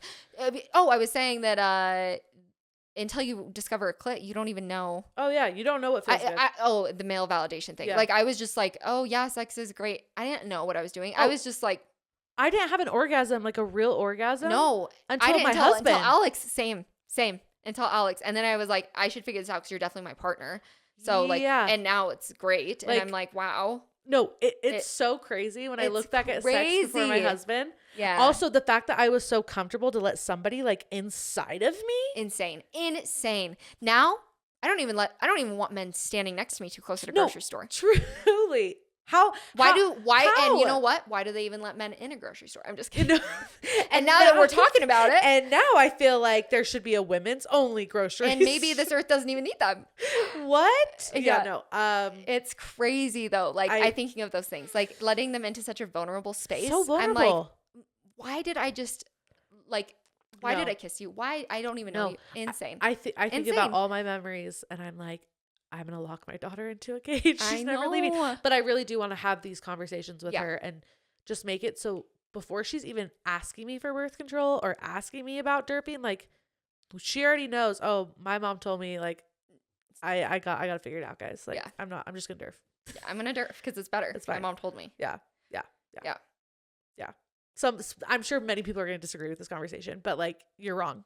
Yeah, you're wrong. We're sex positive, but you're wrong. You're wrong. I feel like I'm trying to think, do you have any friends though that are like, you know what? I would rather have like penetration, like I can't think of one person. I don't think I can think of anyone. Like everyone wants. Well, I promote cock rings like it's nobody's business. Hey, I've never tried one ever. Oh my gosh. What? Carly's like, we've heard about this cock ring so much. This cock should be ring, your new ad. No, I seriously have reached out to them because every time I share the link, I get over 1,000 clicks, which for me, it's crazy. No, that's crazy. Because I'll post about freaking better greens and I'll get 5 clicks. Sure. So it's like big deal. It's because no one talks about it. Yes. That's what I feel like it is though too, is because these conversations can't be had, especially for younger people in like a safe environment. Yeah. No one told me derping was better. No. So that's why we're here. And that's why you had sex. Because you're like, oh, if derping feels this good. Yeah, of course I'm going to have stick it in me. Yeah. Because that'll feel really good too. And then you're like, wait a second. They were the same kind of like actually. I could have done the other one and it would have been less invasive. Like way less invasive. And then I wouldn't have to take plan B after. Still hot. So much hotter. I know. And you know what? More men need to finish derping. Because I feel like that was a huge pressure too. It was like they almost did and then. Oh yeah. No, yeah. I don't like that. No. So a new shirt, finish derping. Finish derfing. Men, promote the derf. Finish with the derf. And finish with the derf. You don't need to go past the derf. We don't need it. It's fine. We don't need it. We really don't. Unless you're married. In love. Ready to procreate. Agreed. Ready for the responsibility that comes with. It really is though insane. Like you say, you're like, I can't believe I didn't get pregnant. Now that I'm a mom, I would have been the worst teen mom. Oh my gosh. It's crazy. Like I know the standard of mom I want to be, and it's very demanding, and I could not have done this as a teenager. No. First of all, I would have to deal with the baby daddy, and that would have just been. It would have been, so hard. Oh my gosh, I can't even imagine. But women do it, and they're amazing. No. Better than me. Every woman I talk to that has gotten pregnant in high school and they kept their baby or they put it for adoption, like, you are a badass. Yeah, you are the most amazing person. Because not only did you have to go through all of that, like, people probably talked so much shit about can you even imagine? Like, and that would cause so much damage. In high school? Are you kidding? So damaging. I was my only friend to even get fingered. Yeah. So, and I was already a slut. Like, everyone was like, oh, Josie's a slut. And it's like, rude. And that's damaging. Yeah. The same thing happened to me. People labeled me as a slut. Even parents. Oh. Parents were worse. Yes. Parents would talk, like, I remember going to things and parents would be like, oh, yeah. I'm like, you're weird. If you're talking about kids, you're weird. No, I said this in an episode. If you are a grown adult that bullies children. Yeah. And like gossips about what their friends' kids are doing. Go to therapy. Yeah. I don't care if they're 17. You're weird. Like, so you are a loser. Yeah. You're a loser. It's truly insane. Go back to high school. Go back to high school. If you want to talk like high school, then go back. Go back. So unwell. But yeah, it's very damaging. Very damaging. Yeah, amazing. Because it's so difficult. Yeah, it is. Well, I think we really took out the trash. We really, in the end there. Whew. Yeah, 2 hours in. That was 2 hours. How'd it feel? It felt like 2 minutes. Is it really? Yeah. I should probably text Alex. Crap. I'm like, I feel like you gotta go. Yeah. I feel like you gotta go. I gotta get going. All right, everybody. Thank you so much for listening. I hope you have a wonderful weekend. Kylie, thank you so much for coming. Thank you so much. This was the best. It was the best. And guys, don't forget to take out your trash. See you guys.